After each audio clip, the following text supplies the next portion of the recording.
PhD in the morning and say. Okay, sorry I'm late, everybody. We're gonna. meeting. Gavel. All right, we're now in session. It's Tuesday, July 15th, 2014, 6:30 p.m. We're in the Selectman's office. This is the meeting of the Cohasset Board of Selectmen. First order of business is the Pledge of Allegiance. I pledge allegiance to the flag of the United States of America and to the republic for which it stands, one nation, under God, indivisible, with liberty and justice for all. So we have an important agenda in front of us tonight, but the first half hour we're going to devote to the Metropolitan Area Planning Council's Village Parking Study presentation. So whoever is going to come on up, please come up. For the record, identify yourself and we'll go from there. Brian Joyce, Director of Project Management and Planning, Town of Cohasset. I just want to introduce Sarah Carpio-Lee and Jessica Robertson, who they're both transportation engineers and planners for MAPC, and they're conducting the parking study of the Cohasset Village area, and they're going to give you a little presentation on that.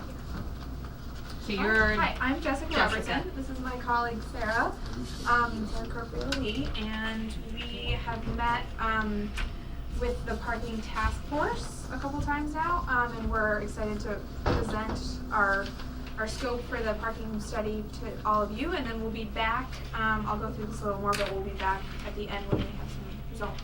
Sarah, thank you. Just ask you, Jessica? I'm Jessica. That's You're Jessica. Thank you.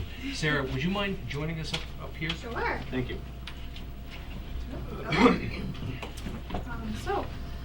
So this is the quick rundown of what we're going to cover. I think you all have paper copies of this in front of you.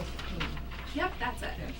So, just a quick introduction of ourselves and what we're planning to do, and both parking studies overall, and then what we're specifically planning to do here in Cohasset. And then we're kicking off with a survey that we'll talk a little bit about, and then we'd love to get your feedback and any questions that you have.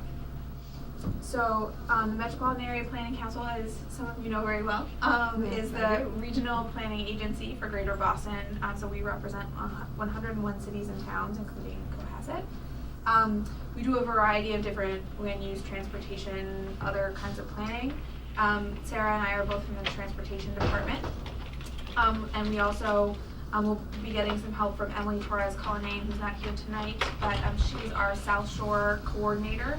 So hopefully if you haven't met her yet, you will get a chance to meet her soon. So parking studies overall, we have worked with a number of different communities, both large and small, to look at a range of different parking problems and concerns and opportunities. So we've done a number of different downtown studies, and it's a lot of the same issues every time. It's sort of how much parking do we have, how much is it being used, could we be using it better, and then, are there specific issues like maybe we need new loading zones, or maybe we need to do something specific for employees. And then also sometimes it comes into what are our zoning regulations, and if there's new development in the downtown, are we requiring enough parking, are we requiring too much parking, and how does that impact economic development and the vitality of the downtown area. So some examples, we do a lot of mapping to show exactly where the parking is and what kind of parking it might be. So whether it's handicapped, whether there are time restrictions, or Cohasset doesn't have any pricing, but if you did, we would show that as well. Then what we do, the bulk of the study is actually the data collection for who's using the parking when. So we'll come for an entire day and see how many cars are parked in each space across the day. And so we'll show you, this is your total amount of parking, and then this is sort of how it ebbs and flows throughout the day. So far, as I mentioned, we've met a couple times with the task force. We just had a great meeting with the task force and some of the nursery school business owners, and then the next meetings, after we've done our data collection, we will go back to the task force with our preliminary recommendations and results, and then we'll come back to you with our final results. So far, some of the things we've heard about what we should be looking for include how is parking either creating public safety issues, or how can we adjust the parking to improve public safety. We've heard a lot about the regulations, so time limits and other regulations of that nature being kind of inconsistent, which is confusing for people and also makes it very difficult for the police to do enforcement. That we need to balance the needs of employees and other people who are parking longer term with people who want to find a convenient space to run in and do a quick errand, and sort of where are the best locations for short-term parking and long-term parking. And then loading zones, sort of, are the existing ones effective? Are they being used properly, or do we need to change that? Also the impact of weddings and other big special events. And then the pedestrian access from some of the outer lying parking areas in the big public parking lot, that there are a couple of little walkways, but they maybe could be a little more obvious to people. They could be better lit, they could have better signage, and how does that impact people's willingness to actually park in the lot, and maybe if that could encourage people to use that, those spaces more. So, what we've done so far is we've taken a survey of all of the spaces that we're going to look at and what the regulations are and where they are. And so that's the background data collection. We've met with the task force and we're meeting with you now. We will map everything to show the existing regulations, and then we will also, when we're done with the data collection, we'll have maps that show what are the hot spots and what are the areas that have plenty of capacity. We'll be doing our field work. We'll be both over the summer. We'll have a weekday and a Saturday in order to capture the wedding impacts and the other, summer weekend impacts on the parking situation. And then we'll come back in the fall to be able to compare the summer utilization to the more typical school year parking needs with the nursery schools and other school year traffic. Then we have the parking survey, which we'll talk about in a little more detail in a minute. We will, once we've gathered all of this, we will crunch all the numbers and do all the analysis, and then we'll put together a memorandum that goes through all of the results of the survey and the data collection and give you just a ton of information. Then we'll make some specific recommendations about ways to manage what you have better, perhaps ways to change what you have, and other things that might impact how it's managed or how it's enforced. Excuse me. Yeah, go How ahead. do you want us to handle questions? Do you want us to kind of jump in at any point? Feel Would you free, rather? yeah.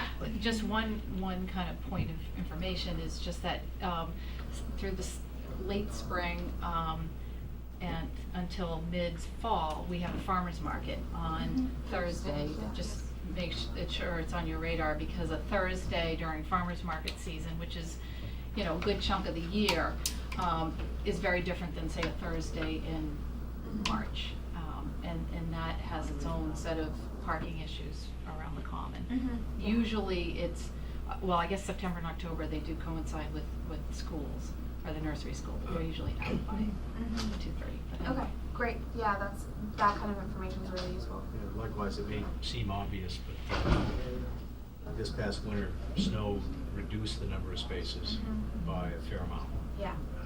So just snowbanks alone, or the plowing remnants in the lot can cut down on the number of spaces. So again, something Right. just to keep in mind. Right. So we typically don't do parking studies in the winter because we try to, rather than planning for sort of the worst case scenario, we like to plan for sort of the typical scenario and acknowledge that there might be situations where it would get a little worse than that. Yeah, no, I understand. I actually, the reason for bringing this up is that when you look, as an example, don't know if you've gone past that yet. Here's our study area. Your study area. Would help, yeah. If you take a look at the study area and then start to scope that out and say, okay, so what's on-street, what's off-street? The off-street parking can be impacted by snow, but generally speaking, you can clear it. But the on-street parking during a heavy snow winter, this past one was one of them, can be dramatically impacted. So that's why I'm bringing it up. No, that's really good information. So you're saying that sort of the general narrowing of the street makes it Well, difficult to park? Specifically, we heard recently from a resident who was pointing out that convenience parking around the common has become more of a regular event. And at the moment, there are wide swaths of the common where it's allowed. But at the same time, if snowbanks pile up, well, that reduces the ability to park on the street. Whether or not it's something we'd like to have, it reduces the ability to park on a street and forces those cars elsewhere. Okay. And that's really what I'm driving at. So Great. your capacity studies may be thrown off based upon current conditions. Okay. Okay? That's great. Also, if you look in the archives, you might find a study of the downtown area. There was one done many, many years ago. Okay. We can follow up with Brian Yeah. for that. A parking study or just a general? No, a business Oh, okay. section, business, yeah. The parking probably was included, but I can't remember the whole details, but maybe 20, 25 years. Oh, okay. Somewhere between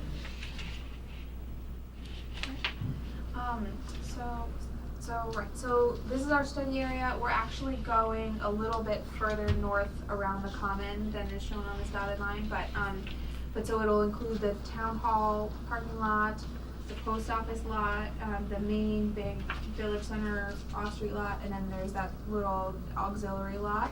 And then all of the on-street parking on these streets.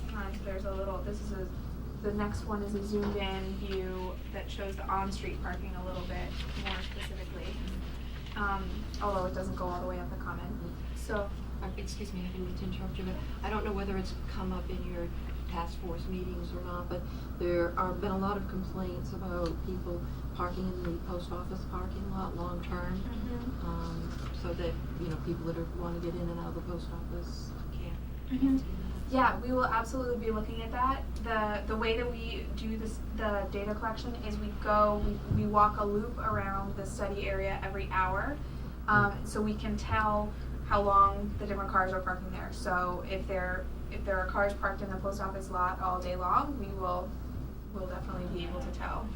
Well, it's even like too, where, people park there and then they go over and they shop or they take a class or they exercise or they go for breakfast and then they come back and so that it's a problem some days. Okay. It's just getting So we're going to start with a survey that will hopefully go live by the end of this week. And I think you got a copy of that. Okay, great. So it's going to be mostly online, although we'll have paper versions for extra follow-up. But it's organized so that the first question asks you if you're a business owner or a resident or an employee, and then there are specific questions tailored to each of those groups. So it's asking about some of these sort of peak time questions, like when are the busiest hours for your business, or how many employees you have. Then we also, for residents, we ask things like, what kind of parking do you have at your home? Do you have a driveway and a garage, or are you in an apartment building with its own parking lot, or are you parking on street? And then we also ask what parking problems have you observed, or what parking problems have you heard from your customers, or if you're a business owner, do your employees run out in the middle of their shift to move their car so they won't get a ticket? So we're trying to get a lot of feedback from everyone who uses the parking in the downtown. I thought it was very comprehensive, but I noticed that there wasn't any question addressed to the impact events might have. We have some very sizable events where people park within these areas, and during the summer months mostly. Sure. So maybe an additional question asking, are there you know, specific times or special events. Right, we you can- could, if you have an event and you have, 200 or 300 participants coming in, Mhm. pardon me, the pollen is getting to excuse me, coming in and they're parking maybe in the library parking lot or finding parking wherever they can on Whitley Road, or people that are coming in and wanna go, residents who wanna go to businesses or, do their Saturday chores or Right. whatever, find it very difficult. Also heard, quite often from residents on, Main Street when there are some events, and I think that that's been a little bit better lately where the police have put up some cones and parking signs, but, people find it very difficult to get in and out of their driveways because people are going, say, to the arts festival and there's enough room for their car and their nose is at the person's driveway and then Right. the person ahead pulls in and his tailgate is at the driveway and these people are trying to get out. So I Okay. think that that's a question that would be pertinent. Okay, great. And also Monday evening, we have AA. That's true. AA parking, and they park all over the place. Where does that take place? Is it Tabitha Church? Yeah, Parish House across the street. Oh, that's that's what probably the meant. meeting. Yeah. I was just talking about. meeting, Okay. yeah, we were actually Yeah. just We talking heard about that. Yeah. Yeah. All right.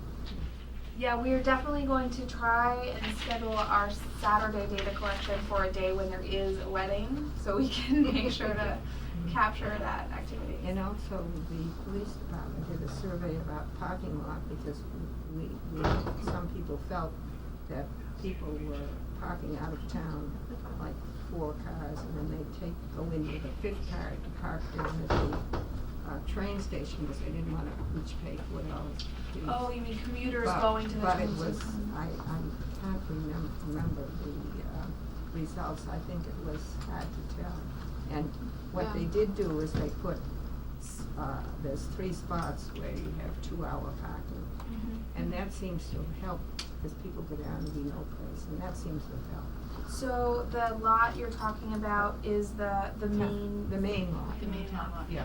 So we'll be able to know how long, like Jess mentioned, how long people are parked in the main lot. Mm-hmm. The problem is, it's gonna be hard for us to know if those are just regular employees Well, of that's Cohasset, okay. or if they are people that are carpooling Well, down to the commuter rail well, you might station. notice how if they all leave the bunch and get in a car. and Right, go. exactly. So Yeah. we'll obviously be out and about all day on multiple days. So I think there will be a lot of observations that we can make, Yeah, and we'll there may be other definitely things, too. have our eyes Yeah. open for that. But unfortunately, just looking at the data, it'll be hard to tell without seeing people do that kind of carpooling meetup.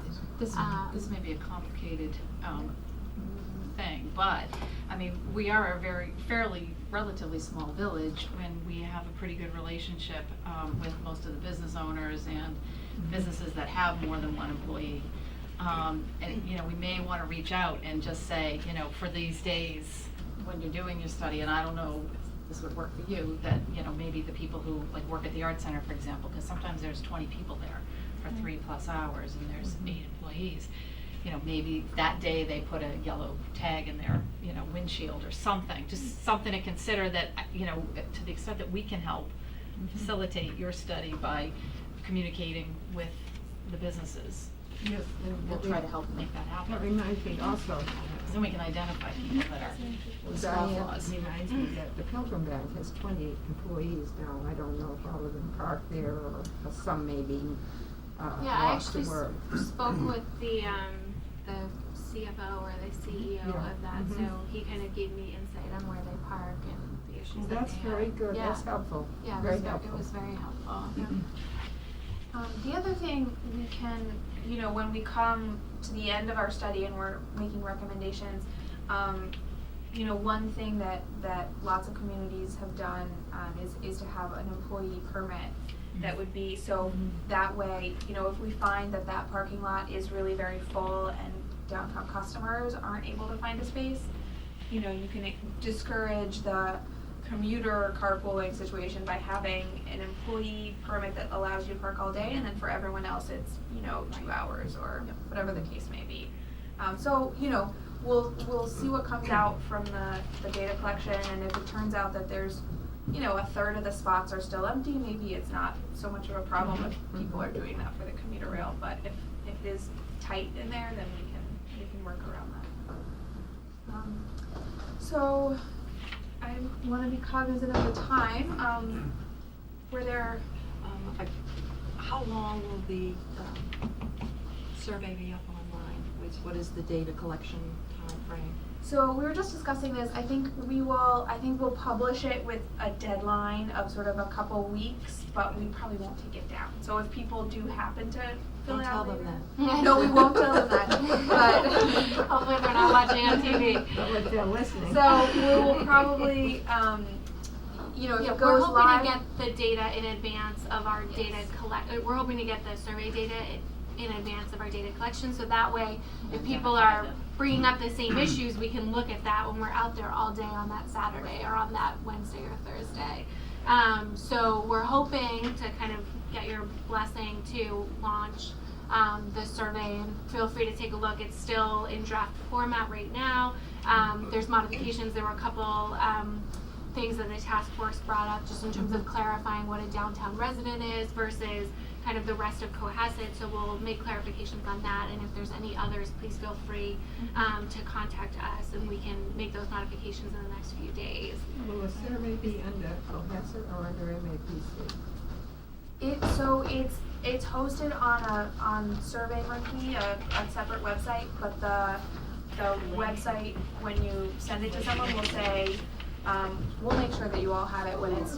It'll be posted on our website. Right, that's Yeah, what- you Yes, can yes, post yes. it on Facebook and the Cohasset website, and, yep.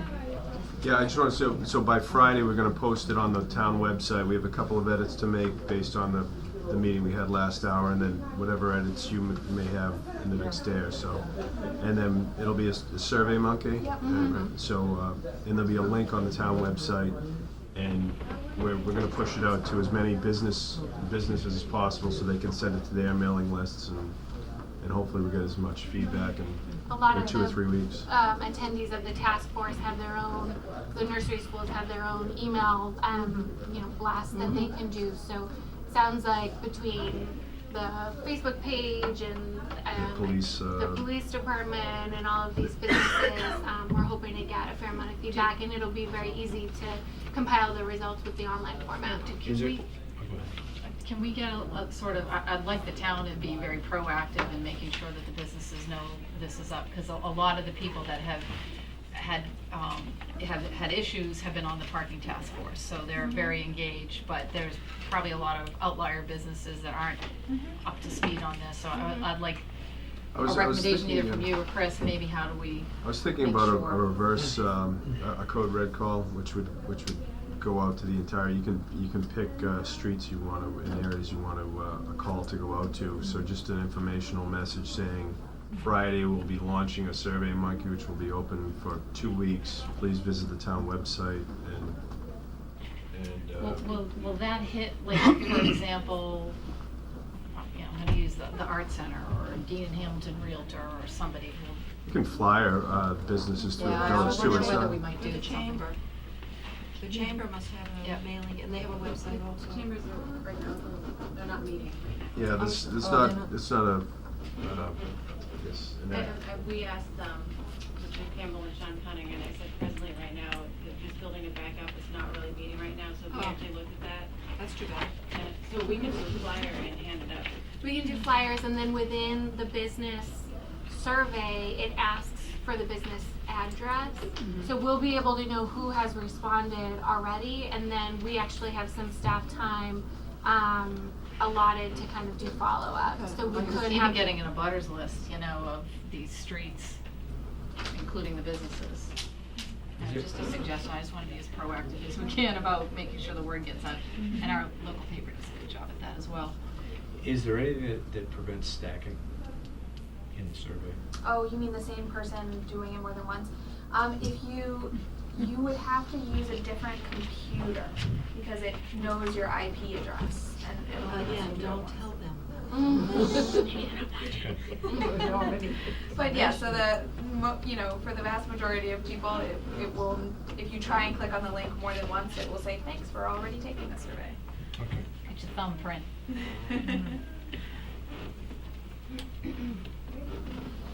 So does that sound okay if you guys have any comments on the draft survey, get them to us by Thursday, and then we'll launch Friday? Launch on Friday. So just a clarification on the actual map of the area, you're gonna go as far as what with respect to the common, because you said that's expanded. Right, so Yeah.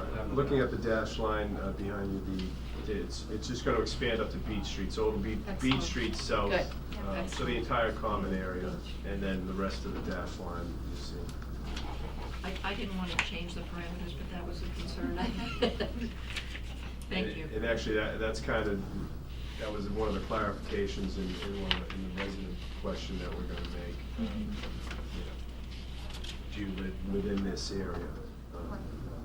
So it'll also be that other side of the common on Main Street too. Correct. Wonderful. Right, and so then on what Brian was just saying is on the survey, we're going to, one of the clarifications is we're gonna be very specific about residents who live within the study area or within sort of a block of the study area versus other parts of Cohasset. Right. So people who might have their own parking affected by downtown patterns, or who might be walking to downtown versus people who are probably driving to get to downtown. Correct. Does the board have any other questions? I have none. Anybody in the audience have any questions relating to the parking study? Proposed parking study? Do you need us to take a vote to move forward? On the parking study? Yeah. No. It's already moving. It's already moving. Unless Thank you very unless much. unless you want to vote. I'm really excited about this. There's been, over the years, tremendous issues and problems that come up little by little, and they've been addressed little by little, and it's Yeah. not been done well. Taking a and comprehensive look. It's very exciting that this is being done. That's great. That's great. We're excited. It's been a long time since WAPC has done a study in Cohasset, so we're all really excited to kind of put our resources to help Well, you that's why guys. I told you to look in the archives. It's been a long time, I know. We have plenty of things to study, so. Well, the other just interesting anecdote here is that the Boston Globe South Weekly, I'm sure you all read it, did a whole article about. She was quoted. Were you quoted in there? Yeah. You know, this is obviously a concern for many communities, and there was actually some data from Cohasset in one of the little diagrams. So. I happened to read the Globe in Winchester, Me too. and they had the same article. Yep. So I read that Yep. Sunday Well, morning. she's yeah. the famous, And I mentioned Up Cohasset and in down there the too. Yeah. coast of Massachusetts. Yeah, one thing I do want to note is that we've been working with the town of Situate on some economic development studies over the past year or two. And as a recommendation following up on that, we're also going to be working on a parking study with them. We haven't finalized the study, but we'll also be in Situate this summer on a weekday and a Saturday as well. So I do just want to let you know that it'll be interesting to see And kind that of how economic the two. development thing is Yep. probably the next step The for next- us. Yeah. good. Yeah, no, so it's been great. We're excited Yeah. to work in South Shore. Obviously, a great time of year. Hopefully, we'll Yeah. have better weather Yeah. than today Fall's when we come kinda back nice, out. too. But yeah, no, we definitely thank you for your time, and we're looking forward to Okay. working with you all. Well, thank Thank you all. you. Thank you very much. Thank you.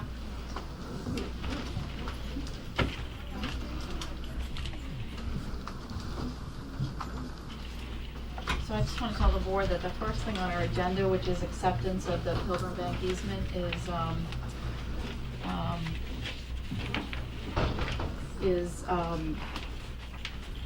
not going to happen this week.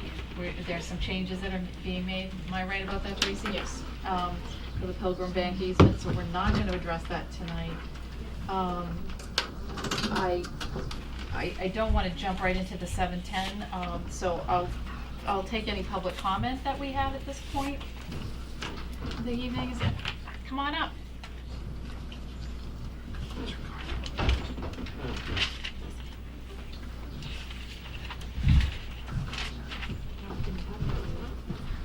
Yeah, I actually didn't have it on the agenda just because I was thinking of doing it after the fact, but we have extra time, so I'm happy you're here. Thank you. Joe McElroy, 59 Windy Hill Road. I copied Chris on a couple of communications, one that was published in the Mariner, one that I don't think is going to get in the Mariner, but it's been in the Tiny Town Gazette, whatever that media outlet is and so forth. But I guess you all know that there's a petition circulating in North Cohasset to secede. No, I did No. not, no. Is this, That's just to catch your attention. We have no water, like, we have no bananas. that's a song, yes, we have So them. that was just to catch your Thank attention. you, all right, phew. I was like, okay, wait a minute, what do we know about this? Thank you. But it's a serious The situation. water situation. Yep. Number one, even Mary Ford has told me as recently as Sunday, that she's as confused as I am, and I think many other people are, as to the degree of water restrictions imposed by Aquarian. They sent out 3 voicemails while I was in Hawaii in a very panicky tone, all saying no outside water, period. There are signs on Forest Avenue 3A that say no outside watering. When, if any of you saw my commentary in the Mariner on 7/11, I had one column, VP John Walsh of Aquarian had several columns explaining the Aquarian issues. He opened his comments by saying that you could use hoses. It's why am I here? I'm selling my house on August 1st, but gonna miss 10 it. years ago, or 10 plus years ago, I met with VP Walsh's predecessor, Larry Bingham, both at the Hingham Aquarium offices and at the Cohasset Water Department in a serious effort to try to address the water issues that Aquarian has, or the lack of water that they have. It's only this year that there's been any significant publicity that they have pumping problems. It always seemed to come out that they had reservoir capacity problems.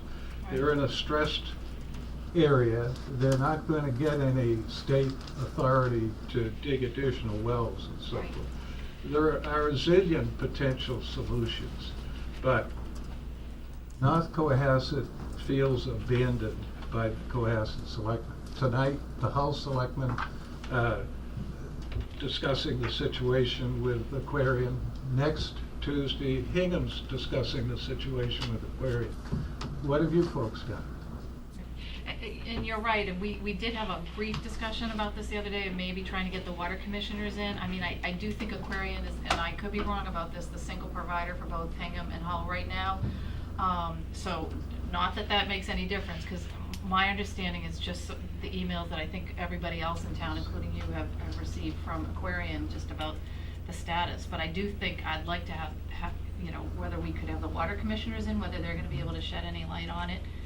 You ought to have The Aquarian. situation. No, we should And have Aquarian, and I don't know, Chris, if you have any insight into the Well, conversations that the other communities are I having have been with staying Aquarian. plugged into them, and so is the water commissioner, just to be, they've been attending meetings, and so is the fire chief. So we were actively monitoring this, when the situation got a little, apparently, a little dire there, but they seem to have restored their capacity and seem to be back stable again. That said, They are in deep. well, I mean, the reports that we're getting, their tanks are stable and all of that right now. Plus, of course, everyone knows that Hingham is attempting to acquire the Aquarian property, so there's a little back and forth going. I am hoping to go next. I was actually up in Hingham for something else today, at another meeting about another issue. But I'm going to try to go next week to their selectmen's meeting to hear Aquarian, see what they have to say. And I can talk to Lee Jenkins about having someone come down to our next meeting to follow up. Yeah, I would like us to just have a better understanding of kind of where we're at. Right now, what's the Well, actual ban? Is it just outdoor watering? No one knows. Well, part of the Okay. problem, in all seriousness, is that I even when I was physically at Hingham Town Hall today, they're getting mixed signals from Aquarian. Okay. I mean, the water's flowing. I mean, and the fire chief's monitoring to make sure that we can actually use water for emergency purposes, Right. and we should be okay on Right. that front. But there are some mixed messages coming from Aquarian. I think that's fair to say. I wouldn't feel so strongly if I hadn't tried the high road 10 years ago. And the VP at the time got bounced upstairs and nothing's been done. I asked to speak with VP Walsh yesterday, and after 3 hours, I got a call back from some lady, and she doesn't know what the watering ban system is. So Aquarium doesn't know, the Mariner doesn't know, I don't know, and I got plants dying outside, but the car wash over in Hingham is running fine. So what I suggest is that the commercial sector in Cohasset, but particularly Hull and Hingham, march on Aquarium and watch how fast it gets fixed. So it's a serious situation. I'm leaving in 2 weeks, but I started trying to resolve it on the high road 10 years ago, and it's pathetic. Yeah. I think the other issue that we, as a board and as a community, need to be on top of and aware of is just the conversation of where Hingham is going Well- and what happens if, then what happens to North Cohasset? It's funny, I actually asked that question, because one of the gentlemen I sat with today, it was a veteran service meeting, was the chairman of their acquisition committee. So Yeah. we're making plans to sit down so he can brief me fully about that acquisition process. I'm not trying to So- be rude, but I'm going over to see Aquarium at the Hull Selectmen's meeting, so that's where Tell I'm my at. friends in Hull I said hello, but thank you, and we're gonna miss you. And thank You're gonna you. come back and visit, right? Okay. Town meeting, right? It won't be the same. When I get an email from Chris that we got water want in water? North Cohasset. You come back up and run through the sprinkler. So I probably won't be soon. Thank you. There's But, also an issue with money, they haven't paid much, they owe a lot of money. I am gonna be sitting down with their, I'm gonna see if I can get any of the water commissioners who can. I mean, they can't meet all the group unless they invite them in, just to get them up to speed on the acquisition Yeah. plans. They actually have a trial date in February next year, so they are moving full bore on that acquisition. So, but Chris, what would prevent us from reacquiring that distribution piece? as part of the acquisition from Hingham, that could be part of the conversation. Right. Do we have any contractual relationship with Aquarium that they may be in violation of because of this situation or no? Well, they do have a service, I mean, they're regulated by the state law to provide services. Our town doesn't, Cohasset doesn't have a document with? Not that I'm aware of. Chief, would you like to come up and add some Sure, insight? I can probably just shed a little bit of light on this and just bring you guys up to speed. Obviously, what the situation was with Aquarium is they were having a problem with what we'll classify as the well fields and the feeds. They weren't able to get enough water in to make enough water for it to go back out the other side. The tank on Turkey Hill that normally has 50 to 60 feet of water dropped as low as 22 feet. So it became, at that point, it's not just a volume issue, but it's more a pressure issue. And there was some serious concerns between the 3 fire chiefs that are serviced by Aquarium on whether or not there was enough water to fight fires. Obviously, it only impacts us on Hull Street, Jerusalem Road, the roads off of Jerusalem Road and part of Forest Ave, because the rest of it is Cohasset water.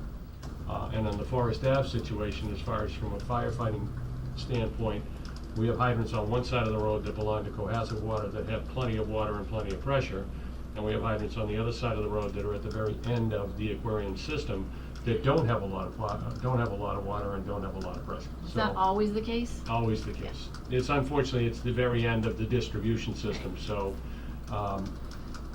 that was kind of where everything went. Aquarium was able to get some other things.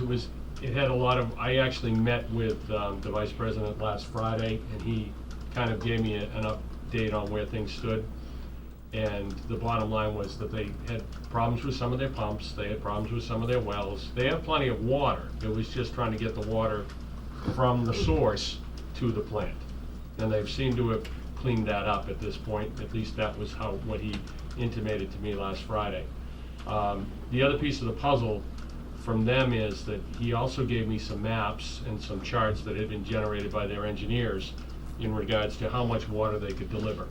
So even in a best case scenario, as we mentioned, that end of Forest Ave and those customers that are there, even in the best case scenario, it's never going to be great. It's never going to be what Cohasset is, because we ran into our problem many years ago and spent $1 million to run a water main up Forest Ave to clean up our act. Which is why those hydrants on one side are great and the ones on the other side are not.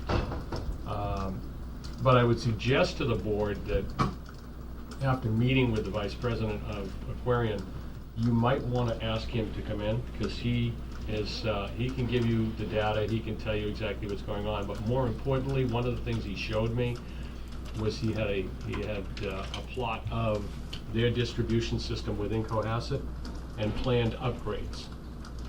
And planned upgrades over the next 6 months? about maybe 20 years, and where certain things fall into, you know, in their entire system, but where the upgrades in Cohasset might fall into this big picture. They were talking about the far end of Atlantic Ave in Hull and putting in a large main there, which may help with part of our Jerusalem Road, Forest Ave situation. I mentioned to him it would be really great if they would run a water main down Lambert's Lane and connect back into Hull Street, and then it would all become a big loop, and we wouldn't have these issues. There would be no dead end to the system. So it might be nice to, you know, to bring him in and let him explain to you where they are, away from this acquisition thought process, but where they are and where they think they're going to go if they continue to own the system. I probably won't see the day that they do a lot of these improvements, but, you know, you guys might want to be up to speed on it. And as far as you know, the water restrictions are still in place and it's for outside watering? Or you don't have a clear answer on that either? I don't have a clear answer on that either. He made it sound to me that the biggest problem, and the way this cascaded downhill was very simply, the first call that came out from them was, please don't irrigate every single day. And the customers he's talking about are the people with irrigation systems. Please don't irrigate every day. Please go every other day. And they have all of the charts that they shared with us, and Chris has seen and I have seen, where everything continued to spiral downward. So the next order of business was, don't do any outside watering with your irrigation systems. And even that, people were not paying attention, so they finally put out the no outside watering at all, and they were able then to catch back up. I think, you know, the off-the-record comment was that if we just say, okay, everything's good, then this will just turn right around and go back to the same situation. And the people with the irrigation systems that are, you know, it's fairly simple when you look at the chart that they build water up overnight, and then first thing in the morning, it goes like that, and we haven't had a lot of rain either, so. No, and that's part of the other problem, obviously. You know, we've had very little rain other than the close pass of the hurricane and a little bit this week, but it is pretty dry out there, so that's another piece of the puzzle. Now, they have enough water in Hingham. This sounds like an infrastructure problem. Am I correct? Yeah, I think you're correct. Why would they, is that because Hingham's grown so rapidly they just haven't kept up with the infrastructure, or? He made it sound more like they were having some issues with actual equipment, not so much as everything else. So they had to do certain things to get the water, you know, to get the volume of water they needed back to the plant, and they were able to do that. So they were, if they went from 22 feet in the tank on that Monday or Tuesday that we met with them, they were at 56 feet in the tank by the end of the week. So they were able to catch up over the course of a week, and it was partly to do with the fact that they were able to get enough water from their sources, because they have both well fields as well as open water over at Accord Pond.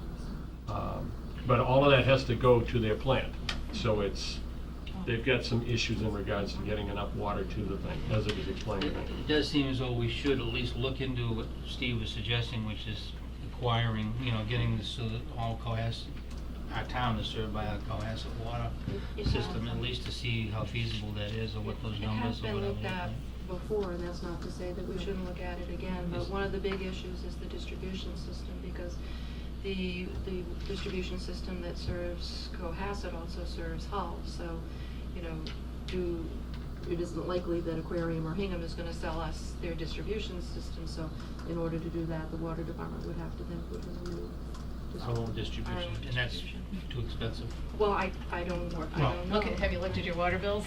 Well, certainly something We that's. need to Right, understand. it has to be part of the conversation with the Hingham acquisition. It's a natural time to have that conversation. Generally speaking, the cost probably involves running a main bypass Cohasset, North Cohasset piece, and that's where the expense would lie. Aquarium has been buying water from Cohasset. Yes. A lot of water. A lot of water, and I'm not sure they paid. So if, So that's another issue we have to look at. It's all metered, so, as I Yeah. understand it, so whatever. I don't wanna go too No, I far understand. afield, only because this was a public comment, Yeah, thing. yeah, Thank you. sure. Did the board, Welcome. anybody else have any questions? No. Okay, thank you. Thanks, Chief. No problem. Thank you. Thank you. So next on our agenda is the Sandy Beach Association easement, which is, relates to the upcoming dredging project. Brian, Robin, are you coming up, or no? Sure. Okay. And then Chris, could you kind of catch us up to speed what we're, So at this is town, about? the dredging project, which Lori has championed now for some time, which I got firsthand exposure to when I went out with her on Friday, and Get stuck? yeah, well, we didn't get stuck, but a sailboat had to turn back because they wouldn't have gotten out. It was down at 3.5 feet at the low point, and it was actually a little sailboat that did get stuck, got pushed off. So the plan has been going on for some time. So the solution that was reached was to, and a whole lot of studies were going to get there. So sand that matches and is usable is going to go up to Sandy Beach. They'll do some digging and moving of some rocks, and I think there's 3 or 4 parts in the cove and in the harbor that'll be dredged, the channel and a few other areas around the sandbar and in the back in the cove. That'll bring it back up to depth, and the plan, and so that's been ongoing. At town meeting authorized the selectmen to accept an easement because this is a 3-way contract. The Army Corps is doing the project, the town controls the harbor, but Sandy Beach is controlled by the Sandy Beach Association. So we've been working very closely. Brian has been the lead on this segment of it, and really working to get that hammered out. And I think we're there, which is very exciting. We're there from our point of view. So on the easement piece, we're there. So this is basically the town getting an easement from Sandy Beach Association, Correct, and then we in turn pass it on to the Army Army Corps.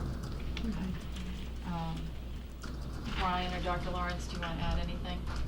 No, we've pretty much covered it. It's basically the federal channel from Whitehead all the way in past the jetty.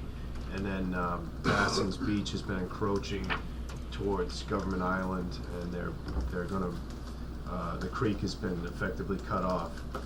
So they're gonna take off that end of the sand, and it's gonna be reclaimed and used on Sandy Beach.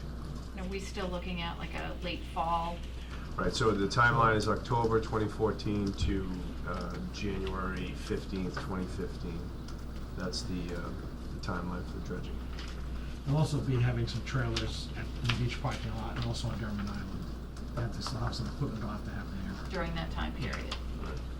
Just, I noticed on one of the maps, there's an indication of a work pad, maybe a trail or something else.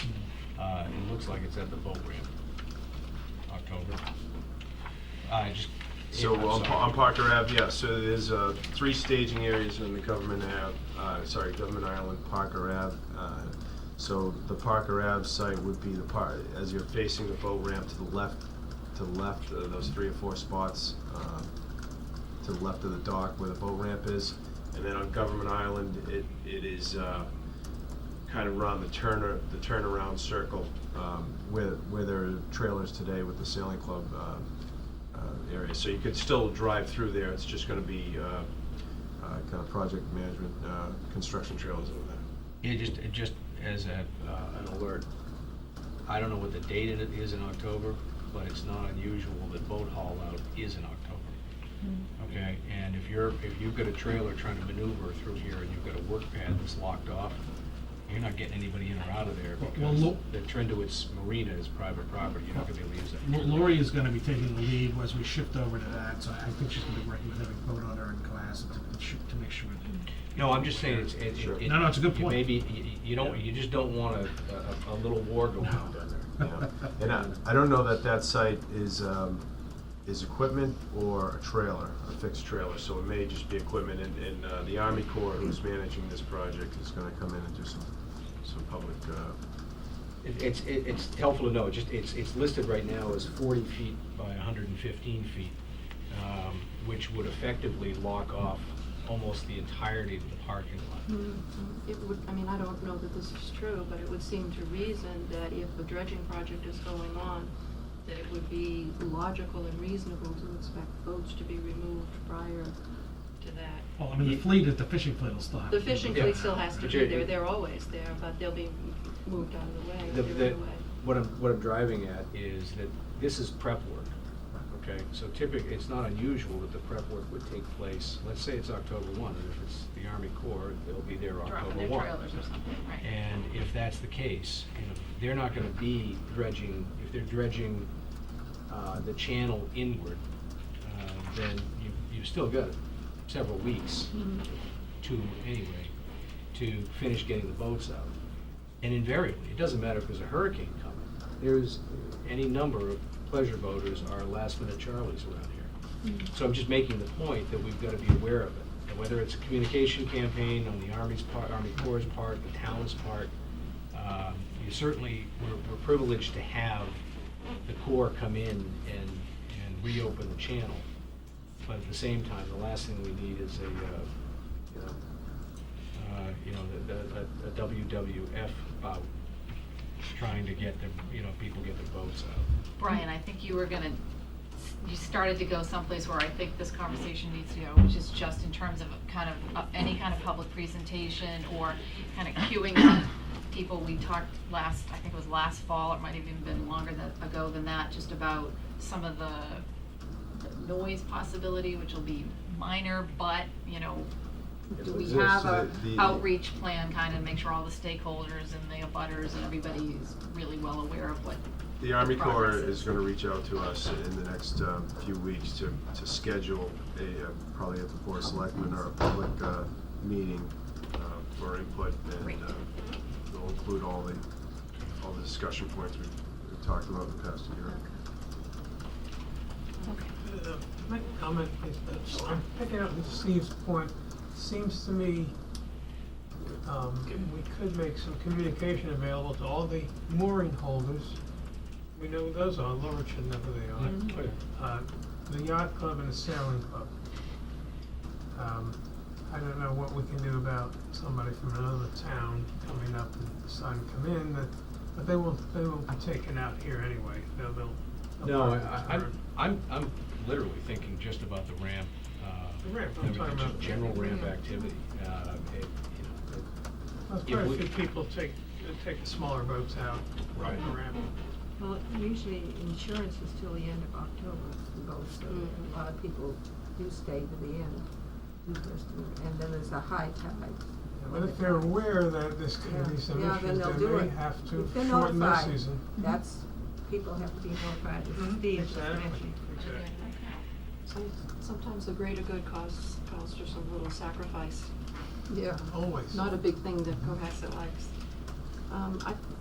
Yeah. I just had a couple of questions, basically for you, Dr. Lawrence. In the first part where it talks about removing underbrush obstructions and all that, what is your, or the association's understanding of what kind of impact might happen on the beach? Because it doesn't seem that there's any provision for restoration.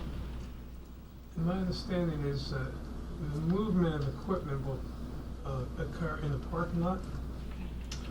The beach portion of the project is the pumping of sand from the channel and other areas directly onto the beach, and then grading to the grade that exists now.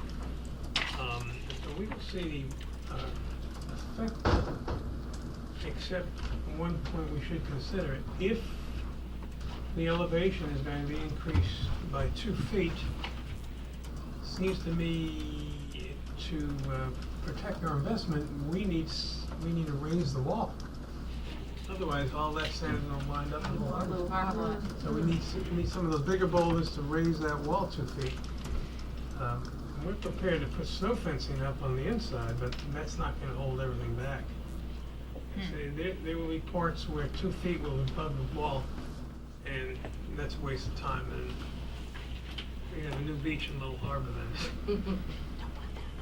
So I think we ought to consider that, and I don't know when. Yeah, the Corps is gonna develop a grading plan, and if you go out there now, there is 2 foot of elevation from the base of the wall that, down the slope of the beach. And you can naturally, you don't bring 2 feet all the way up to the wall. Oh, I know, no, You could feather it in, kind of below. But the grading plan, needs to be developed with the Army Corps and Sandy Beach Association, Yeah, we'll have somebody working on in it. the early project meetings. But we may indeed need some altering of the fencing, not fencing, the rock, just to protect the investment. Yeah, and I think it's important that the conversation right now, because we're right on the verge of this, include all the stakeholders, because what does happen if you need more boulders?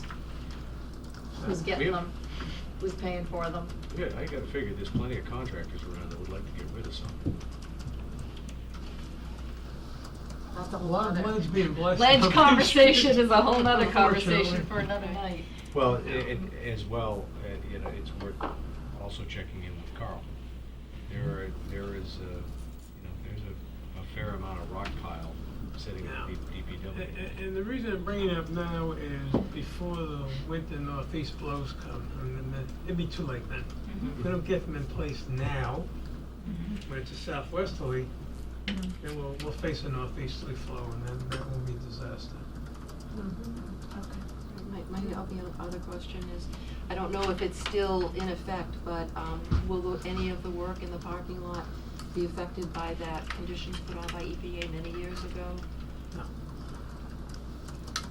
Those are conditions primarily on the beach itself. I thought there were some conditions There about was, the sand out by the edge of the parking lot. Between Atlantic Avenue and the parking lot, there was supposed to be some growth which won't be touched. Do we have a formal easement to sign, or? Yeah, it should be. Oh, Yes. Yeah, there's, So, it's the original. You want us, me to sign it and pass it over? but we need to, Yeah, no, a have to have a motion to vote. accept we're asking Sandy Beach to, give the town, and then we will then give it to the Army Corps in easement over Sandy Beach. Is there a motion? Yeah, I move that we accept the easement as written, the easement existing between the town of Cohasset and Sandy Beach Association. Purposes of- It's a temporary easement. Temporary easement, second. All those in favor? Aye.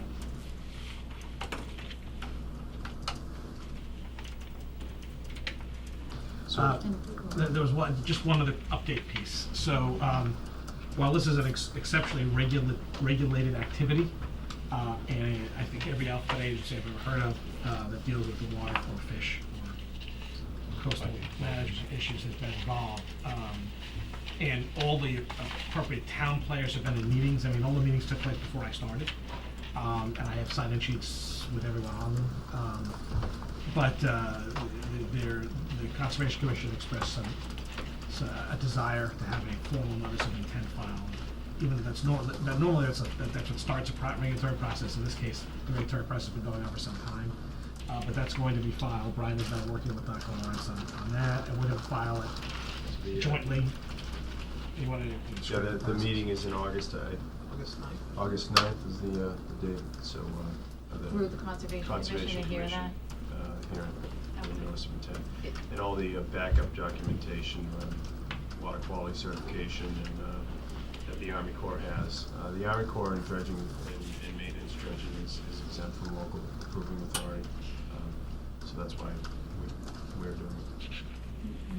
Well, the intent Well, wait is, a minute, so I'm not understanding. If the Army Corps is exempt, the intent is to remove the possibility that some folks on Concom will feel miffed that they weren't aware this was happening, and so we'll just bring In them other into the words, loop. the Army Corps could theoretically go along their process without this. Exactly. but So they it's- can They issue super- RFP for their subcontractors or whatever they need to do to get this project They supersede moving local forward. authority. Right, they're superseding local authority, but we're trying to Just be nice. dot our i's and cross our t's. Well, and the town's real role in this is, you know, as part of the feds financing the dredging project and reclaiming sand, we agreed to do a plover management plan for the next 3 years, and that's really where the town gets to be the player in it, and that's something we need to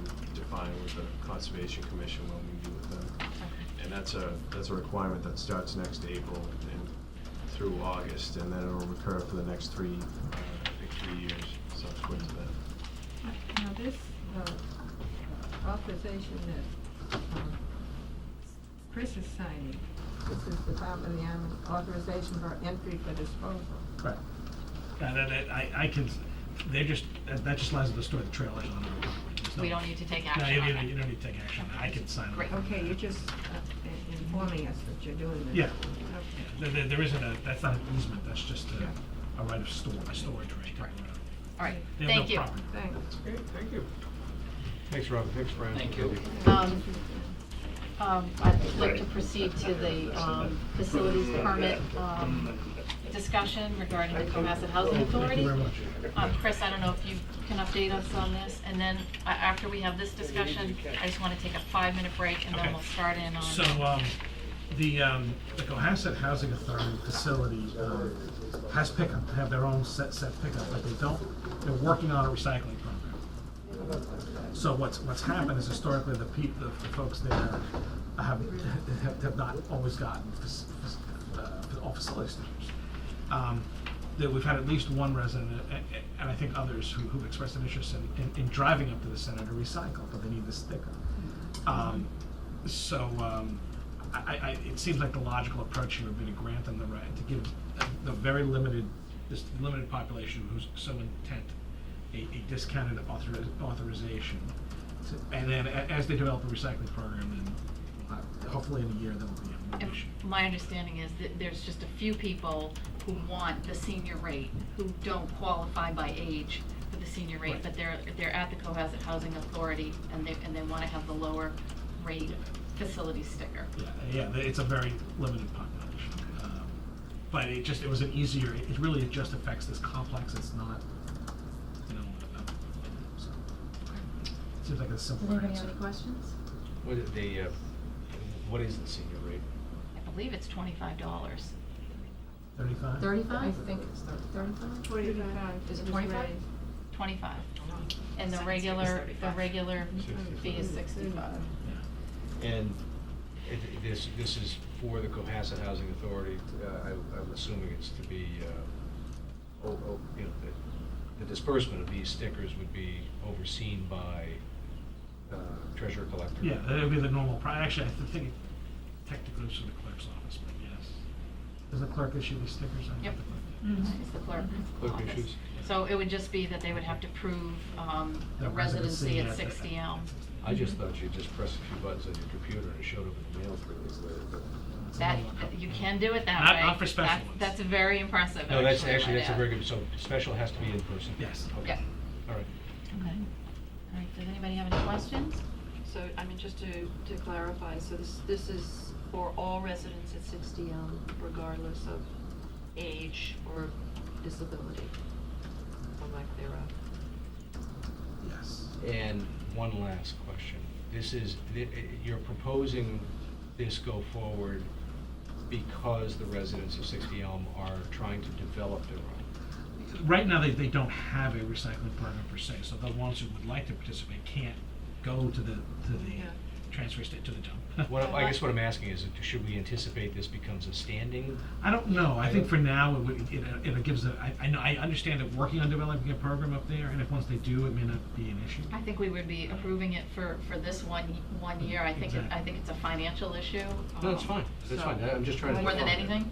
I think individuals who are living at 60 Elm have to qualify for certain standards, so this seems to be something that we as a community could offer to them, that where if they do want to participate in a recycling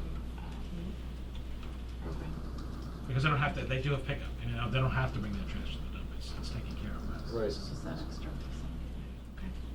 All right. So one of the proposals should be limited to a year or two, so. Well, we'll do it for a year, I recommend a year, and then we'll revisit it. We can revisit So, fees or something like yeah. that. Okay. All right, is there a motion to approve the senior rate for all residents of 60 Elm? So moved. Second. Silly sticker, okay. All those in favor? Aye. Okay. Passes unanimously. Okay, and with everybody's permission, I'd like to just take a 2-minute break, and then we're gonna start in on the town manager review. Is that okay? Okay. All right. Is it- Back in business. So right now we are going to conduct Chris's 6-month review. Just for those of you at home, I want to kind of walk you through what we've been doing over the past probably 5 weeks or so. And I, right off the bat, want to thank Lisa Uglialoro. Yes. Okay, who is, has been working with Chris and with the town on human resources. And she's wonderful to deal with, and I speaking for myself, and I'm sure Karen can weigh in with the same comments, just has been really terrific for us to work with.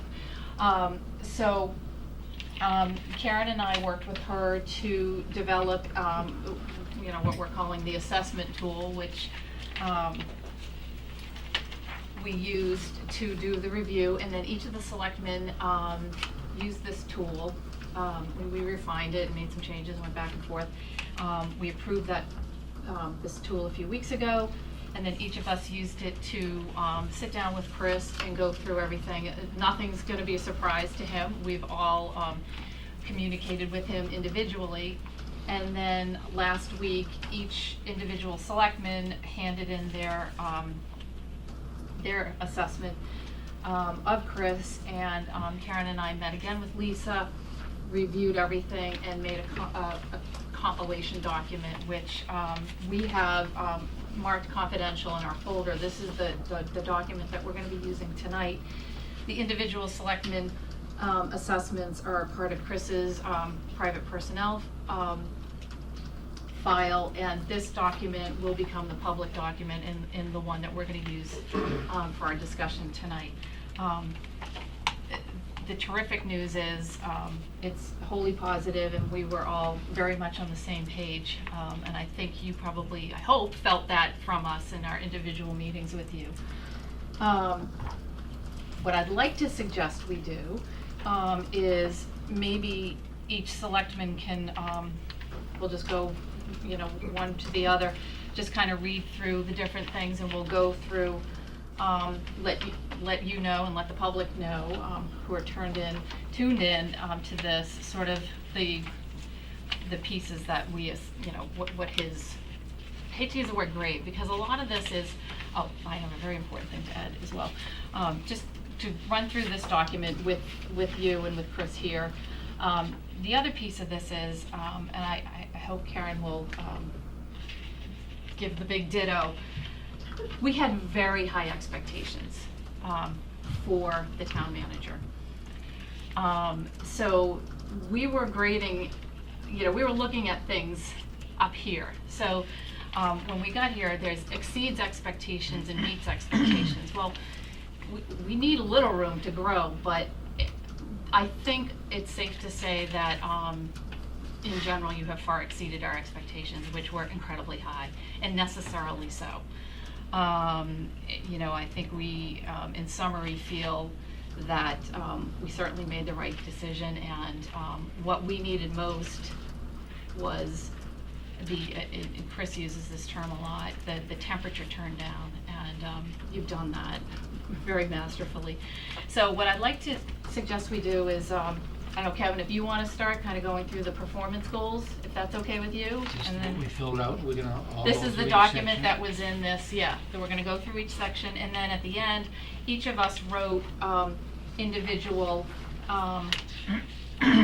general comments, which we can either read or summarize. However, we'll do that, and each selectman will have a chance to add anything they want at that point, or as we go along. I'm gonna give you my summary first, that might be more I would want me to prefer to stick go to through? the script, if that's okay. So go through. Yeah, if you the, would just say, you know, the goal of financial management. You want me to start? Yeah, why don't you? Okay, I'll start. So the first section, part one, is performance goals. Evaluation of the town manager's progress towards these goals uses agreed upon measures of progress and standards of performance in determining whether the intended results are being or have been achieved. The first goal is big goal is financial management. The task of presenting a balanced budget for FY15 by annual town meeting, April 2014. The options were complete, in progress, not undertaken. He completed that, obviously. We went to town meeting, we passed a budget, and it was relatively smooth. There was a lot of work to get there, a lot of rejiggling ideas that people might have had, but we got there, we passed a balanced budget, so he completed that. Work with the financial management team and appropriate committees to review and revise, if necessary, the town's financial management policies, and then present recommendations to the Board of Selectmen. This is a piece that's in progress. We worked on, what did we work on a few weeks ago? The investment policy. Cash policies forthcoming, and general financial management policies are also forthcoming. So this is, that's something in progress, thank you. Work with the OPEB committee to deliver to the Board of Selectmen recommendations for addressing the town's OPEB liability. Another piece that's in progress, and many of these will be forever in progress. Chris, you can chime in. I'm gonna keep going on, unless you wanna make a comment. No, I mean, with OPEB, there's been, I mean, again, there's been tremendous work done by the committee, and I'm just, you know, working off a great amount of work that they did, and, you know, we've taken that first couple of steps very successfully, which are, you know, with the movement of the town retirees and the new plans, where they've saved money, the town has saved money. We've been able to negotiate better current rates from the initial proposed rates for this year. And we've begun this wellness program, which I hope will in the long term help our rates and our OPEB liability by making our place healthier in the long run. Diane, did you say that he's a facilitator and uses their work? Could you say that? Absolutely, yeah. And a lot of the the sort of the comments throughout is exactly that Chris has, you know, there's a lot of committees that are doing a lot of work, but he has been able to bridge and bring that forward and facilitate a lot of the important conversations, whether it's with this committee or this board or other boards in town. The second, If I may make a yeah. comment? I think it's a little bit, in my mind, it's a little bit more than facilitating, because things have been being worked on, and it's having the ability, the skill, the management experience to be able to take that work and move it forward in a very positive way, so that sections do become complete. While something is in progress, it's still, some parts of it are already completed. Thank you. Absolutely, thanks for clarifying that. The second goal is communications technology. Provide the Board of Selectmen an analysis of the existing townwide telecommunications telephone system and recommendations for short-term and long-term replacement. Another thing in progress, again, some benchmarks have been met. This is an ongoing, very large discussion and project. Work with the Chief Technology Officer to review and modify, if necessary, the existing townwide technology plan and set priorities for the completion of future IT plans. Again, in progress.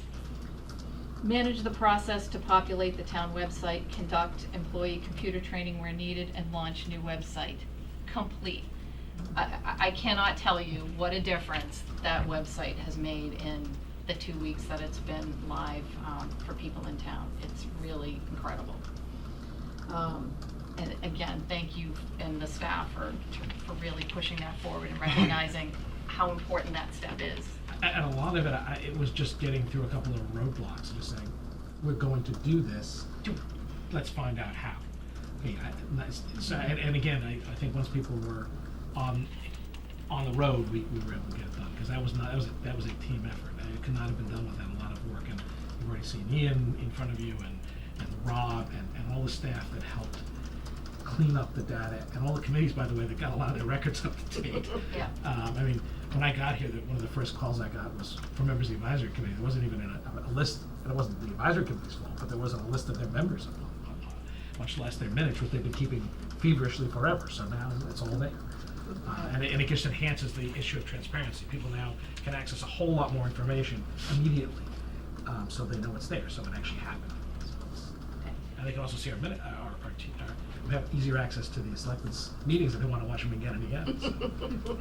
Yeah, so, well, I'd hope people will. right. I have some issues. It's like watching sheep. With those folks, yeah. Develop a plan for external relations, PR, public correspondence, and present recommendations to Board of Selectmen. Another thing in progress, I know a lot of progress has already been made, kind of internally, even within this office. And even in some of the conversations tonight, just how to reach out and get information out to people.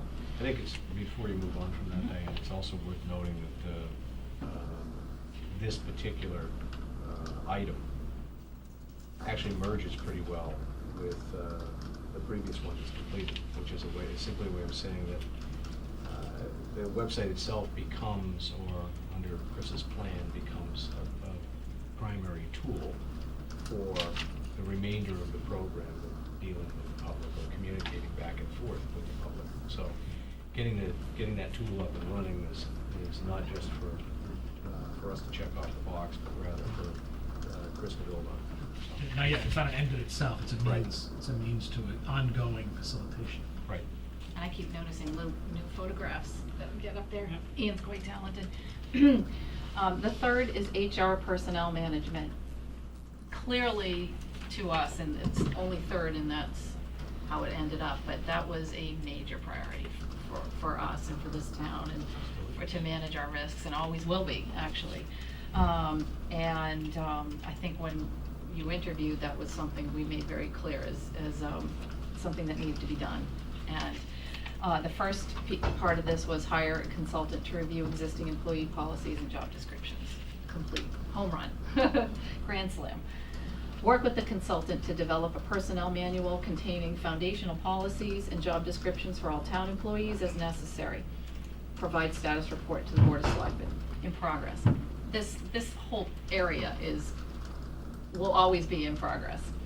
Make recommendations and provide status report to the Board of Selectmen regarding a future HR function. I would like you to comment on that after I read the last one, which is revisit the computer use policy, including use of social media by employees, another thing in progress. But I know that you probably have something to add just in terms of the HR function. So where we are, after having, ground through on a kind of a project by project basis, it became obvious that it was time just to, I was comfortable, and Lisa was clicking very well, and so I put her on as a retainer. So she's doing 30 hours a month now, which includes 2 days a week on site and accessibility on the phone with staff and myself, to fill that function on site, at least for the next 6 months. And then during that period, we'll revisit it and then decide if we need to extend it or put out I probably will put out a broad RFP and just see who wants to respond. But it's given us a functioning regular presence, which has been very helpful. Not just for me, but for staff. So there's someone else that people can bounce things off before it gets to me, and also so some things don't have to get to me. It's been very helpful with Sandy, I know, and some other staff members. And it's really been a very productive function. And again, this is part of the evolution. Will we be at a different place in 6 months? Perhaps. And I'll come back to you and say, well, I think we need to go in this direction. But it's been we now have really a function here which we didn't have. And it's helping to knit pieces together. And Lisa's now actually been feverishly working on the next round of getting these policies to a more formal state that I need to bounce around off myself and our council and say, well, here we are, and here's our next steps. And again, as you pointed out, it's not a done thing. We're gonna have a chunk, and then we'll have some more, and then we'll evolve and review. But that'll give us a foundation which we don't have. So again, I'm building on some work that's already been done, and stretching off building on that. And also, I'm gonna have to come to you. I do wanna. I'm working on a bylaw that just has to happen. It can't wait, because there's just things that haven't functioned for 17 years, and they can't be like that. So I will probably have something clarified for you early in the fall and recommend that we take a certain path. but we're still talking. Thank you. Kevin, do you not have a hard copy? Because I don't want to put you on the spot. I just wanted not to have my voice being the only voice tonight. No, yeah, I've got this copy here, so Okay. I'm fine if you just keep going on, or someone else can follow. Okay. I can follow along with. Just, I'll introduce Okay. this section. Steve, you want to do the first three in the next section? Sure. Okay, so the next part is the performance You want to go standards, the rating scale on this. Diane, did you do the last two ones? Yes. Yeah, Yeah. I sometimes Wanna I add can't. something? No, sometimes I can't hear the angle Okay. here, if people speak softly. Okay. And there I was a speak little softly? bit, a little bit. No, you don't, but there were other discussions. Yes, you, no. Sometimes I tail off, but. Yeah, yeah, okay. So we're gonna move on to part two, which is performance standards. The rating scale used in this is exceeds expectations, and again, if you exceeds, high expectations, most impressive. Meets expectations, needs improvement. This also has, some narrative supporting examples in it. Want to go, Mr. Gomer? The first three? Yes, ma'am. The first item is personal, professional, and organizational integrity, in which the candidate is evaluated on dedication to the highest ideals of honor and integrity in all public and personal relationships in order to merit the respect and confidence of the elected officials, other officials and employees, and of the public. It's a tall order, pal. Nice job. Personal integrity is evaluated on the basis of demonstration of accountability for actions, conducts him or herself fairly and honestly. Professional integrity is evaluated upon the conduct in professional relationships and activities, and conducting those fairly honestly, legally, and in conformance with the ICMA Code of Ethics. And for those people who do not understand the acronym, ICMA is, forgive me, The International City County Management Association. okay, which is essentially the self-governing body of your profession. Yep. Okay. And the third area is one of organizational integrity, in which the employee fosters ethical behavior throughout the organization through example, management practices and training, is also noted for instilling accountability into operations and communicating ethical standards, guidelines, and expectations to others. A supporting example is offered here, in that Chris had recommended or requested ICMA credentialing because he recognizes the importance of doing this, and quote, leads by example. Our evaluation of this was that you exceeded expectations. That's the good news. The bad news is, of course, it's always hard to do that again. And just to add, that my understanding is, anybody can pay their annual ICMA membership, but to actually go the next step and get the credentialing is a lot more involved, and not everybody can just get it. No. And it's something that you aspire to do, and we of course support that. The second item is teamwork and leadership. In this arena, we are evaluating the town manager as a productive team leader in responding to, encouraging, and supporting the ideas of others. We would hope that the town manager instills a loyal, cooperative attitude amongst employees in the organization. Specifically, facilitative leadership, in which he builds cooperation and consensus among and within diverse groups, helping them identify common goals and act effectively to achieve them, recognizes interdependent relationships and multiple causes of community issues, and anticipates the consequences of policy decisions. Still, a separate piece of this is mediation and negotiation, in which he acts as a neutral party in the resolution of disputes, possesses a knowledge of and skill in mediation and negotiating principles. Offered as supporting examples is that Chris has shown to be a good mediator and problem solver, consistently able to resolve or refine conflicting policy goals within town government and among various constituencies. And I have to add personally that he has shown that on multiple occasions during his first 6 months on the job. Again, we identified this as an area where you have exceeded expectations. Number 3, staff effectiveness, in which you are encouraging the development and high-level performance of staff and employees throughout the organization. You would exhibit skill and motivation techniques, demonstrating the ability to constructively identify others' strengths and weaknesses. Specific pieces of this include empowerment, creating a work environment that encourages responsibility and decision-making at all organizational levels, and shares the authority as necessary and removes barriers to creativity. Still, a third element of this is delegation, in which you assign responsibilities to others, clearly defines expectations, provides direction and support, and evaluates the results. Supporting examples for our grade, if you will, on this is that the town manager needed to recognize quickly that what was needed in terms of staff development. He's created an environment that values staff inclusion in decision-making, gives shared credit for accomplishments. I think anybody at home has already heard that tonight. Understands the roles of staff and has fostered an inclusive approach to accomplishing objectives. In this arena, we evaluate your performance as having met expectations. Met very high expectations. And just. But actually, may I Please. toss this one in? This is an area where we evaluated that Chris as having met expectations, and that may actually seem odd, given the very high marks up to this point. However, keep in mind that the board does not have day in and day out oversight of employees and staff relationships, so there is a limitation to what we can evaluate. So that is a contributing factor to meeting expectations. Which I would not take as No. anything subpar, it's still with the high expectations. Karen, you want to do the next page? Excuse me.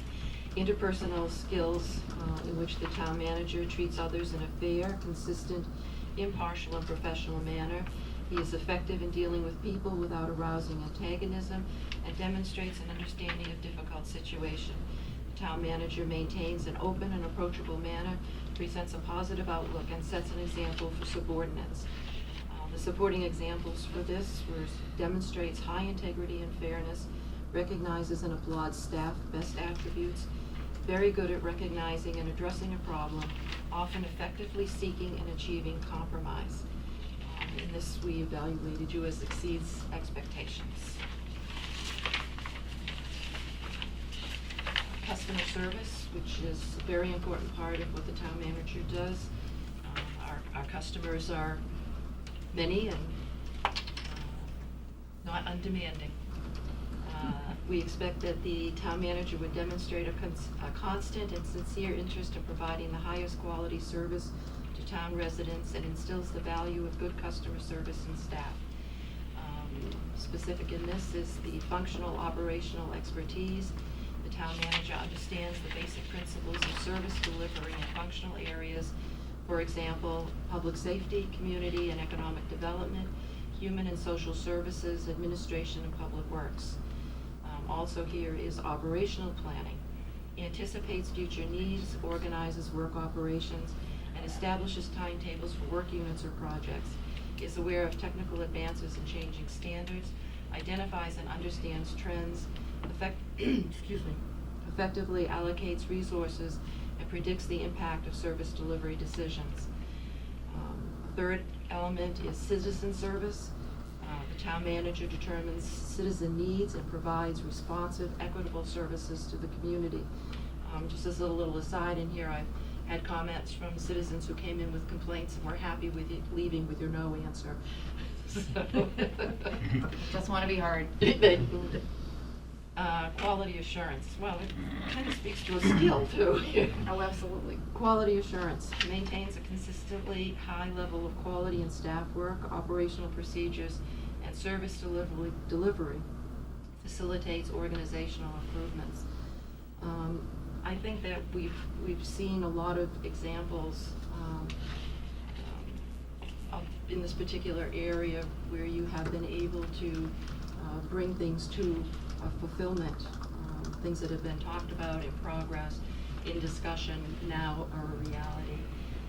Some supporting examples would be an excellent use of the technology to service the public, obviously, the new website, and also the virtual budgeting, which you presented last week. We feel that you're very focused on service delivery and efficiency, accountability and transparency, and evaluated there as meets expectations. Again, as Diane keeps emphasizing, you're meeting high expectations. If I could digress for a moment, I think, this was a watershed hire for the Board of Selectmen. We really needed to get it right, and that's why our expectations were so high. The next area is compliance and promoting a safe workplace. We expect that the town manager would foster a safe and healthy work environment in compliance with local, state, and federal regulations, labor law, and OSHA standards. Recognizes that he would recognize conditions hazardous to employee health and safety, and would take corrective action with the limits of authority and resources. Some supporting examples of this would be committed to a healthy workplace culture, such as in the wellness program, and that you are an advocate for appropriate work environment, evidenced by your recognition of the necessity of the limitations of our existing town hall and the need for improvements and renovation to provide a healthy and safe environment for our town employees and for those of us who come in periodically. And in this, again, we evaluated you at meets expectations. Tracy, can I have an extra copy of this?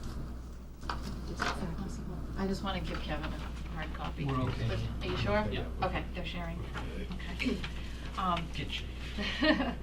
Part 3, do you want to make any comments? Excuse me. No, Roland? I mean, You enjoying this? I most certainly, yeah. Well, I mean, it's an unusual way of. Don't get cocky. No, I'm most certainly not. I've never been publicly evaluated before, so it's kind of unusual. It's like I like defending your master's thesis of defending myself. Right. Well, this is what we do in Cohasset. The school board did the same thing a few weeks ago. Wait till we get to your dress code. Yeah. Yeah, we're on that, that's next week. So the part 3 are core responsibilities. Martha, you want to do the first, whatever there are? Great. Yes, these categories measure how well the town manager completes the work required of his position. The town manager is expected to perform his or her job responsibilities independently, efficiently, and effectively. The town manager shall possess the knowledge and skills required for the position, make appropriate judgments, and work proactively to complete assignments. Number 1, planning, organization, flexibility. Schedules and plans with the most efficient use of time, organizes priorities, effectively handles a variety of projects, assignments, and people, keeps board members advised of the status of projects and work assignments, adapts to changing circumstances, policies, and attitudes of others, prepares budgets based on prioritized needs and objectives of the town. Supporting examples. Chris has devoted considerable time to developing individual relationships with town officials and residents in order to better understand various perspectives. Chris should take advantage of the opportunity to meet with multiple constituents at one time to move initiatives forward. While very focused on myriad projects, he is good at prioritizing and advancing projects. The board is hopeful as time progresses, he is able to continue to achieve goals with a normal work week. And what we mean is not having 16-hour days. Those are fun. Yeah, they're fun, okay. And we said meets expectations. 2, anybody like to comment? Nope, thank you. Okay. Written and oral communication. Writes in a clear and concise manner. Speaks in a distinct and understandable manner. Is persuasive and effective in explaining town positions, policies, procedures, services, programs, and activities. Facilitate the flow of ideas, information, and understandings between and among individuals. Is knowledgeable about interpersonal and group communication principles. Demonstrates skill in listening, speaking, and writing. Persuading without diminishing the views of others. That He does, very well. Advocacy. Communicates support for policies, programs, or ideals that serve the best interest of the community. Presentation skills. Conveys ideas and information effectively. Media relations. Communicates information to the media in a way that increases public understanding of local government issues and activities and builds a positive relationship with the press. Interpersonal communication. Exchanges verbal and nonverbal messages with others in a way that demonstrates respect for the individual and furthers organizational and community objectives. Supporting examples. Chris is open and frank with others, not shy to admit mistakes or oversights, and follows up on them appropriately. Has very strong written and oral communication skills, with an ability to articulate complex issues. Needs to speak louder in public forums. People want to hear what he has to say. I don't think they mean volumetrically. No, I mean, yeah. I agree, because sometimes I can't hear well, sometimes I can't hear the whole end over there either, just because of the room. It isn't because of the people. But I find you're very unassuming, and I think that's an excellent trait to people have in this position. So, exceeds expectation. Is there any other comments you'd like to make? No? All in there. Go over here. Job skills and knowledge. He has a full working knowledge of administrative and management systems and procedures. Understands appropriate methods and techniques. Is familiar with applicable local, state, and federal legislation and regulations related to town services. Budgeting. Prepares and administers the budget. Shows knowledge of budgeting principles and practices. Revenue sources, projection techniques, and financial control systems. Exhibits skill in communicating financial information. Financial analysis. Interprets financial information to assess the fiscal condition of the town. Determines the cost effectiveness of programs and compares alternative strategies. Human resource management. Ensures that the policies and procedures for employee hiring, promotion, performance appraisal, and discipline are equitable, legal, and current. Ensures that human resources are adequate to accomplish objectives. Strategic planning. Understands and implements long-range and strategic planning techniques. Identifies trends that will affect the community and demonstrates an understanding and ability to analyze and facilitate policy choices that will benefit the community in the long run. Supporting examples. Expectations were extraordinarily high in this category. However, the board was pleased at how quickly the learning curve progressed. And I particularly feel that meeting with the selectmen once a week at the beginning, getting to know the selectmen, and also with your staff meetings, changing various venues. Some people didn't know where any of these buildings were.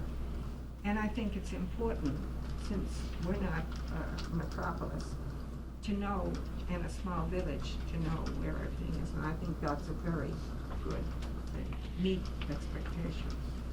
4, problem solving. Martha, I don't want to interrupt. I was going to give the Oh, next 3 to fine. Kevin No, if he's that's willing. fine. Yep.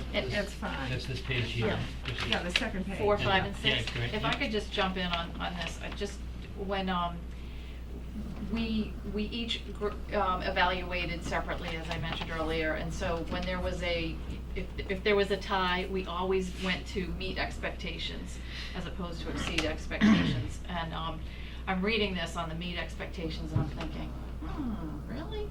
Because one of the big things with human resources management that I want to highlight is that Chris is just a very fair person. And he recognizes that this word equitable is really important because, sometimes there's been different different metrics for different people, and that just can't happen. And he recognizes that and understands how important it is to just be very clear about expectations with everybody he interacts with, particularly employees, and that everybody gets treated and has a fair shake in all matters. So this is a meet expectations plus from me for sure, and I'm sure the others. Well, one thing that I forgot, that he even now is working on starting the budget, interviewing different departments. Yep. And it's only July, we usually don't start this early. And then, of course, you work with the capital budget and the budget. That's great. All right, another thing on this, I was high on this area as well, that I'm impressed with, Chris, is he always has a lot of knowledge and answers to questions that really kind of surprise me for someone who's only been around for a few months.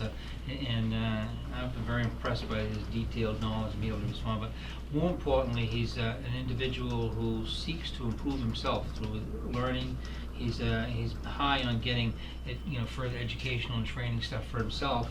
And I'm very hopeful that he'll do that for himself and the whole staff too, because I think that's a great example, but it's a great way to have that in a culture. So I'm glad that the head of our government is someone who's a continually learning person. You become very knowledgeable, but your attitude of continually learning and self-growth is a great for yourself, for the town, but it'd be great for everybody else. So I appreciate that. I think it's something that's been instilled in me from the very beginning. I mean, what is the old line? The more you learn how much you have to learn, right, or something like that.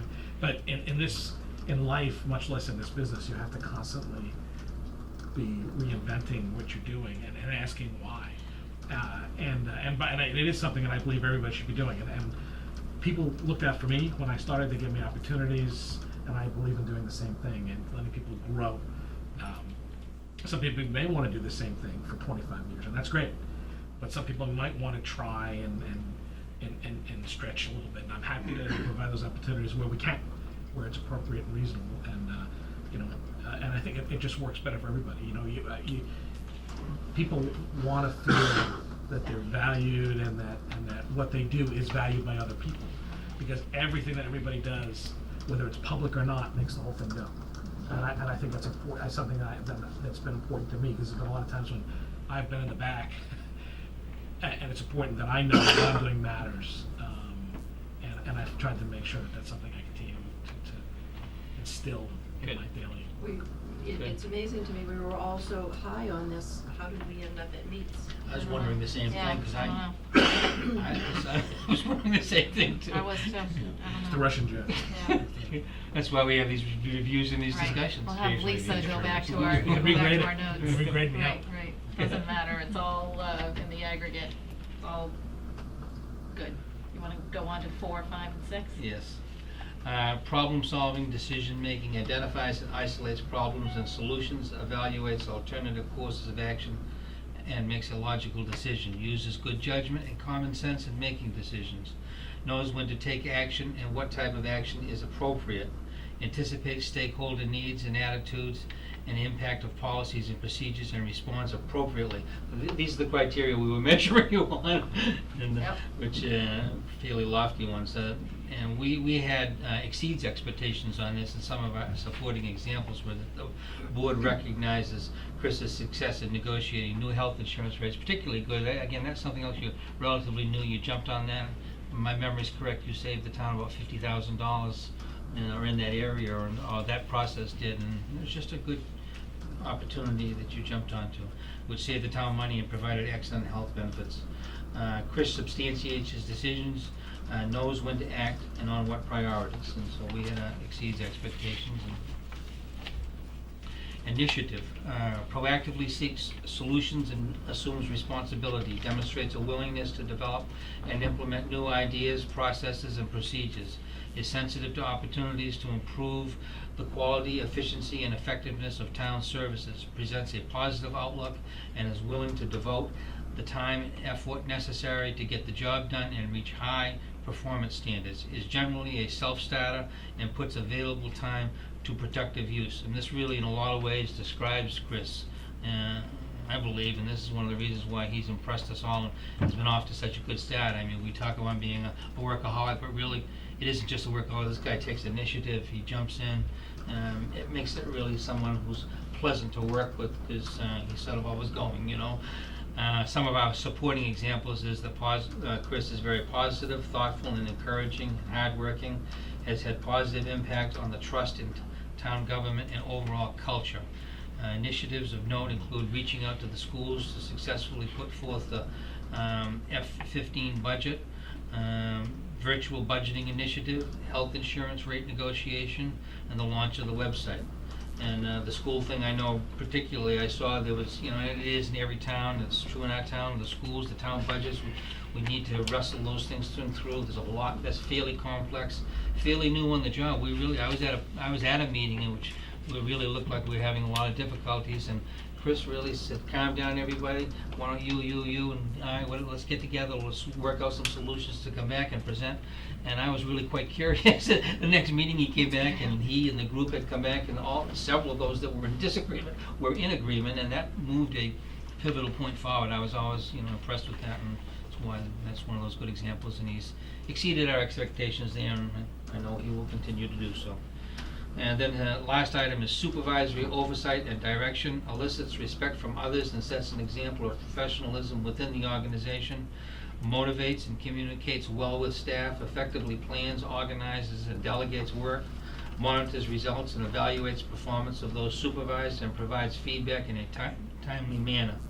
Under this area is coaching and mentoring, which means providing direction, support, and feedback to enable others to meet their full potential, showing ability to assess performance and identify others' developmental needs.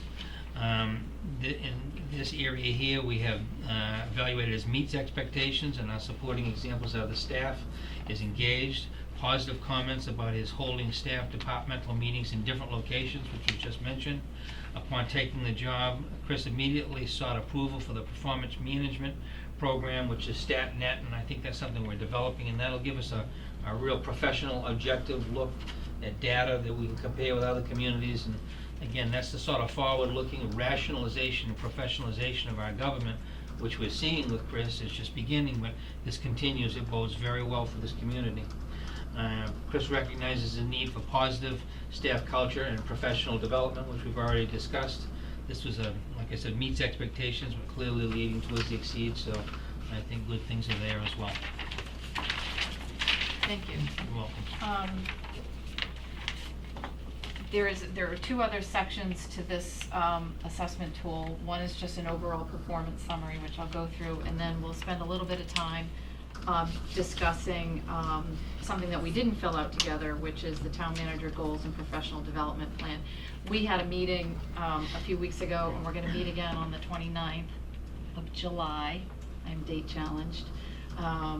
To further our conversations, the board's conversations about our own goals and objectives. So a lot of, we're not gonna resolve everything in terms of his own professional development plan until we hammer out, but we'll touch upon that tonight, and that'll eventually become part of this formal document.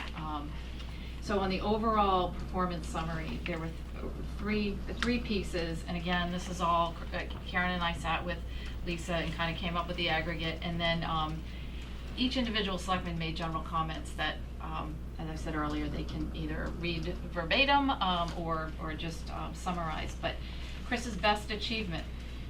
Chris quickly adapted to a politically charged culture and carefully and strategically worked to refocus energies to build a more consensus-driven environment. This environment enabled him to develop increased teamwork among stakeholders, employees, town officials, and residents, and make important strides in human resources and the financial health of the town. We kind of snuck a few things into the best. Subject which would benefit most from further attention. Develop a process for improved delegation and timely response and follow-up on communications and commitments, emails, phone messages in particular.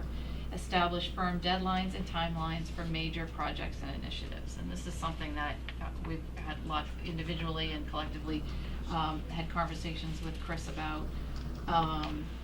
And, you know, given the workload, given the many priorities, you know, for us to come here 6 months later and have such a wholly positive review for you, I think is testament to, as Karen said, our choice. We pat ourselves on the back a little bit, but really your incredible skills that I think are gonna really move us very quickly to where we need to be and maintain it.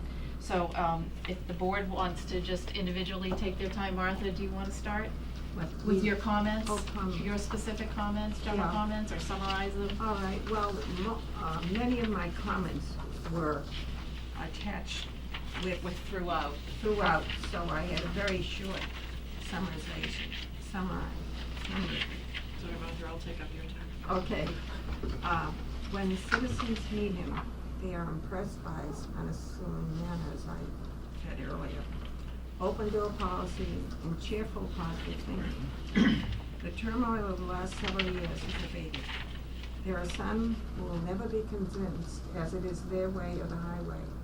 This is a normal feeling, but we are fortunate to find such a confident, bright, and learned employee. Who likes cookies. And peas. No more cookies. And peas. Yeah, And and pizza. strawberries. Oh, Peace, Strawberries. Do you like P-E-A-C-E. strawberries? Peas. Do you like strawberries? I'm a now? big fan of strawberries. Oh, I don't, I do have raspberries in my backyard. Maybe I should bring you a few raspberries. Okay, but you really, the level has really gone down here, and people are very positive. I mean, some people have their own agendas and they want to do things, and that's the way life is. And if you hit it sometimes, it's fine. But I think generally, everything is running along pretty smoothly.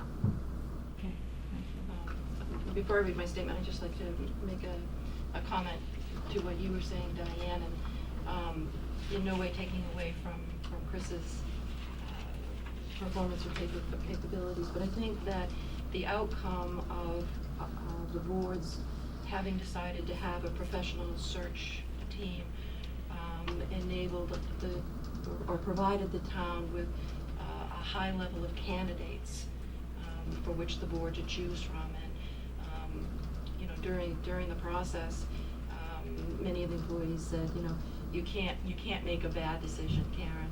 And I think that's true, but I think we made the best decision, and that's being proved out here this evening. But it is testament to having a professional process. Unlike Martha, I didn't make comments throughout. I saved them all for the end. No, so. I made comments. Yeah, you made a lot of comments, but I did not. Oh, you didn't, Yeah. okay. So my comments are all here. Mhm. Chris entered a highly political, divisive, and to a great extent dysfunctional workplace.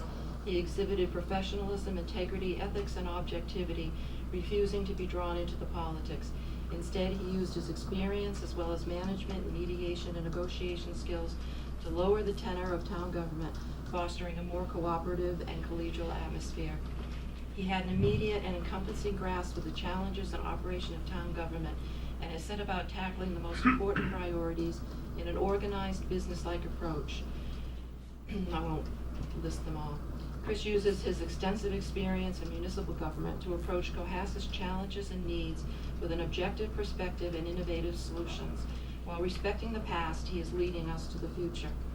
The level of Chris's outreach to staff, town officials, and citizen groups far exceeded any expectations. He established himself quickly and deliberately, but without fanfare, as the new town manager. Chris's management style is to lead by example, clearly stating expectations. He encourages responsibility and accountability, shares authority and decision-making, entitling and investing staff while maintaining oversight. When asked during the interview process what his weakness was, he unabashedly stated he was a workaholic. We now know this to be true. While this level of commitment was and may still be necessary in the short term, a more realistic time management should be encouraged in the long term. Overall, Chris's dedication, professionalism, skills, experience, and personality have and will greatly benefit Cohasset as it moves to the future. Same old. Chris is smart, thoughtful, and is a smart, thoughtful, and focused professional who in 6 months has made a tremendous impact on Cohasset, positive impact. Inheriting a culture influenced for over a decade by municipal growing pains, he immediately recognized the need, and this is his word, to reshape the position of town manager through careful employee relations, by working with and building consensus among elected and appointed officials, by recognizing the complexities of the relationships among the various stakeholders, and ultimately by guiding the conversations of those in town government towards that which is in the best interest of the town of Cohasset and our residents. And he says that all the time. I mean, we are all here to serve the town. Chris is open to conversations with everyone, is frank and honest even when he is in disagreement, and has always has the best interest of the town in mind. His commitment to diplomacy and consensus building is critical to moving the many complex projects and conversations forward. Most importantly at this time, he recognizes the critical need to build an HR infrastructure. He moves swiftly on addressing the HR needs of the town, yet has been properly measured in the implementation of certain recommendations. For example, not immediately hiring an HR director. I mean, we kind of thought we just gotta do it, but he's been very measured and steady, and that's very much appreciated, and an example of his professionalism. Having now found his sea legs in a remarkably short period of time, Chris will benefit from further refinement of his demanding schedule. See the thread? Cohasset will continue to be challenged financially as our needs far outweigh revenue growth, making steady, thoughtful management all the more integral to our success. I am very optimistic about the opportunities ahead and the collaborative community initiatives that Chris can help us execute over the foreseeable future. Mr. Ballmer? I think I'm just gonna distill it to wicked good job. Welcome to Boston. Well said. Welcome to Boston. Chris has exceeded my expectations for near-term achievement in his initial 6 months as town manager. Key to his early success has been his availability to stakeholders of all stripes, willingness to listen to each, and to clearly communicate his intended actions to all parties. Evidence of this includes his budget negotiations with the school department, priority reset with information technology, engagement with StatNet, and establishing baseline performance standards for a new HR function. Each in their own way had the capacity to cause disruption to the status quo, though each is proceeding and producing results with little dissent. Chris will benefit from setting firm timeframes for tackling larger tasks in the coming 6 months, including follow-through on RFPs for contracted services, conducting a process to appoint a permanent police chief, and I also believe that he will become ever more productive as his initial period of introduction and acquaintance requires a lesser time investment for individual meetings with selectmen, department heads, and committee members. I find Chris to be an excellent listener and mediator, especially when resolving conflicting interests or policy goals between various governmental departments and interested parties. He's also a very constructive and creative problem solver. Chris is very good at recognizing and articulating opposing points of view when addressing a problem or a possible conflict. Thus, he is able to effectively seek and achieve sustainable compromise. Chris is very open to new and creative solutions to a better and more efficient government. His timely rollout of the new town website and the virtual finance initiatives are good examples. Chris appears very knowledgeable about his position as a town manager, and yet he remains willing and eager to engage in new learning and training for himself and others. I find Chris to be very adept at dealing fairly and equally with a wide variety of personalities. His effective skills at diplomatically dealing with diverse personalities and sometimes contentious issues bode very well for his ability to effectively unify and lead the town of Cohasset. Thank you, Chris. Good job. Wicked good job. Wicked good job. Yes, sir. And here's the monolithic board I've been dreaming of now. I want to thank all of you for your comments and your positive words and your encouragement for me to ease back just a little bit sometimes. But I do want to also, and I want to thank you, and I want to thank everybody I've had a chance to work with. It really has been a two-way street. I would not have been successful these last 6 months if you had not equally engaged me, and I appreciate all of that. I appreciate the time you've given. And again, it's out of your lives too, and I know you've made a commitment sitting here on the board, but you've made a real commitment to reach out to me. You've made a real commitment to listen, to speak, to unload when you've needed to unload privately, and to set the past behind where it's holding us back. Not forgetting and not learning from it, but not letting yourselves be dragged back into it. And again, I thank everybody. I thank Peter. I thank the folks on the advisory committee and capital budget and the school committee. I said, Paul Schubert was on the speed dial during a lot of that time, and he still is. So we do talk. We actually had lunch a couple weeks ago. So it really, people really did. Everyone who came in, even when they were saying, I have a problem with something, good job, keep up. We really want you to succeed.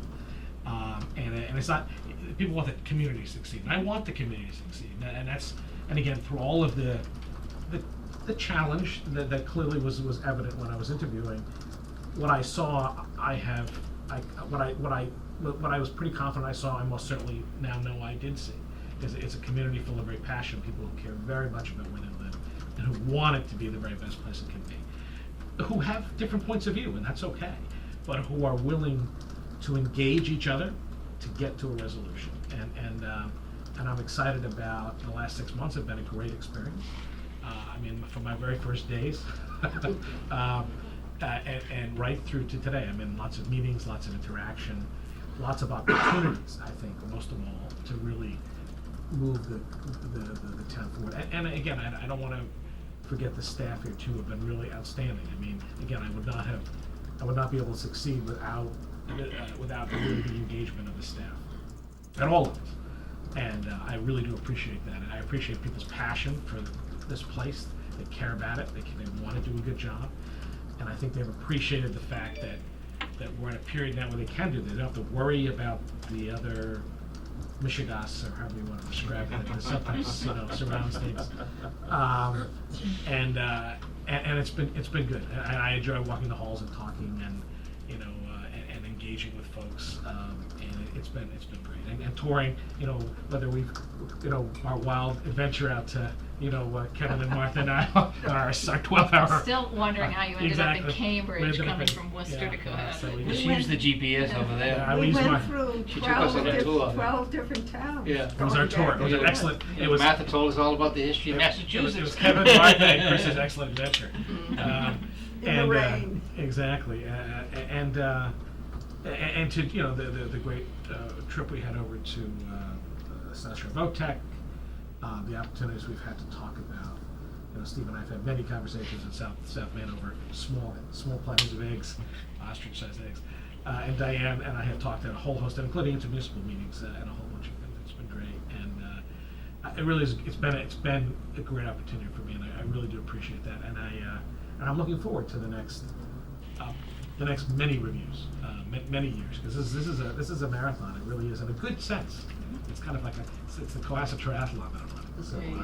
Running, swimming, and biking. Governmental triathlon, Well, exactly. you used Or to swimming, biking, and running. 5K. Yes, it's Maybe. been a while, but I've been mentally running 5Ks Like, now. I've been mentally running have you 5Ks. thought of preparing yourself? Apparently, I think for next year I'm going to have to do something. I'm going to Yeah, have to, I know. at least do the walk. I'll at the walk Rotary- with the you. Rotary walk, do the Rotary walk. But I do want to thank. I really do want to thank everybody for the time they've given me and the passion they have for this place, because that really makes it all. That makes it all worthwhile. Everyone doesn't always agree, and that's okay. Because at the end of the day, people want to be able to shake hands and say, "Let's go." And it really has been good. I think we have a very exciting 6 months, and 12 months, and 24 months, and 60 months ahead. And I think there's lots of good things to do. And you will perpetually be keeping me busy, because there's lots of things that we want to achieve that are all good, whether they're really big picture things that we don't even know are going to happen, because that happens all the time, right?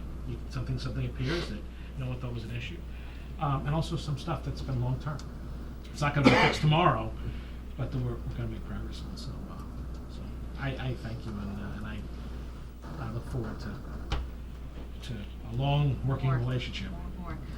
Just, you reminded me that both of us were at the Rotary meeting last night, and I got there a few minutes before Chris, and I was talking to one of the Rotary members, and he asked me about what do you think about the town manager, and I said, we're going to have his review tomorrow night. I said, I think we all feel very positive about him, and I said, he's coming here tonight, and the guy said, I doubt it, he's already been to 2 Rotary meetings. I said, no, I believe he's going to come tonight, and then you were a few minutes late. I was like, and then, of course, Chris shows up, and the guy looks at me, and he's, big thumbs up. That's just the kind of engagement in the community that we really need, and that's actually just icing on the cake, really, and it's very much appreciated. So basically what we're gonna do is, we will approve this document that's marked confidential, this evening, and it will be available, Aaron, and anybody that's interested in looking it over. But I do wanna take about 10 or 15 minutes if we can, just to review, and get your input on, starting the development of this, Part 5, Town Manager Goals and Professional Development Plan. You know, sort of where you think, you know, what you think right now, based on the preliminary discussions that the board has had, what are gonna fill in these blanks, because ultimately, we're gonna resolve this page, we're gonna make that a living document that will become the basis for the review, your annual review next year. And obviously, as we go through the year, we're gonna know what, you know, we can make changes, it'll be a living document. Well, I'll start with one piece that I think that was referenced a little bit. I'd like to kind of seal my membership in the town manager world by working for something called it's called a credentialed manager. It's a certification by the ICMA, and you have to reach fairly substantive minimum thresholds for that, and that's a decade of experience in management, in governmental management, senior governmental management, and educational qualifications, and the commitment to very intensive analysis of what your strengths and weaknesses are, and then commit to a process where you do professional 360-degree review with staff and with counterparts other places within a 5-year period. Now, my neighbor to the south here, Patricia Finchese, is actually a credential manager, so we did talk about it the other day. So I'm going to start down that path, and hopefully, move in that direction, so that when I get, I'm planning to go to the ICMA conference in September, which is in Charlotte this year, and that'll be a kickstart to that for me. So, but that'll be a commitment to this professional path of management, the non-political, professional approach, and that's something I do want to do, and it's going to require me to engage personally on a more intense level on that, professional training and engagement on the professional association level. And I think that there's a lot of, I think that we're in phase 1 of your goals and objectives, and I have some homework that I need to do to get you back some follow-up. And I think that'll help us plot out some more of that,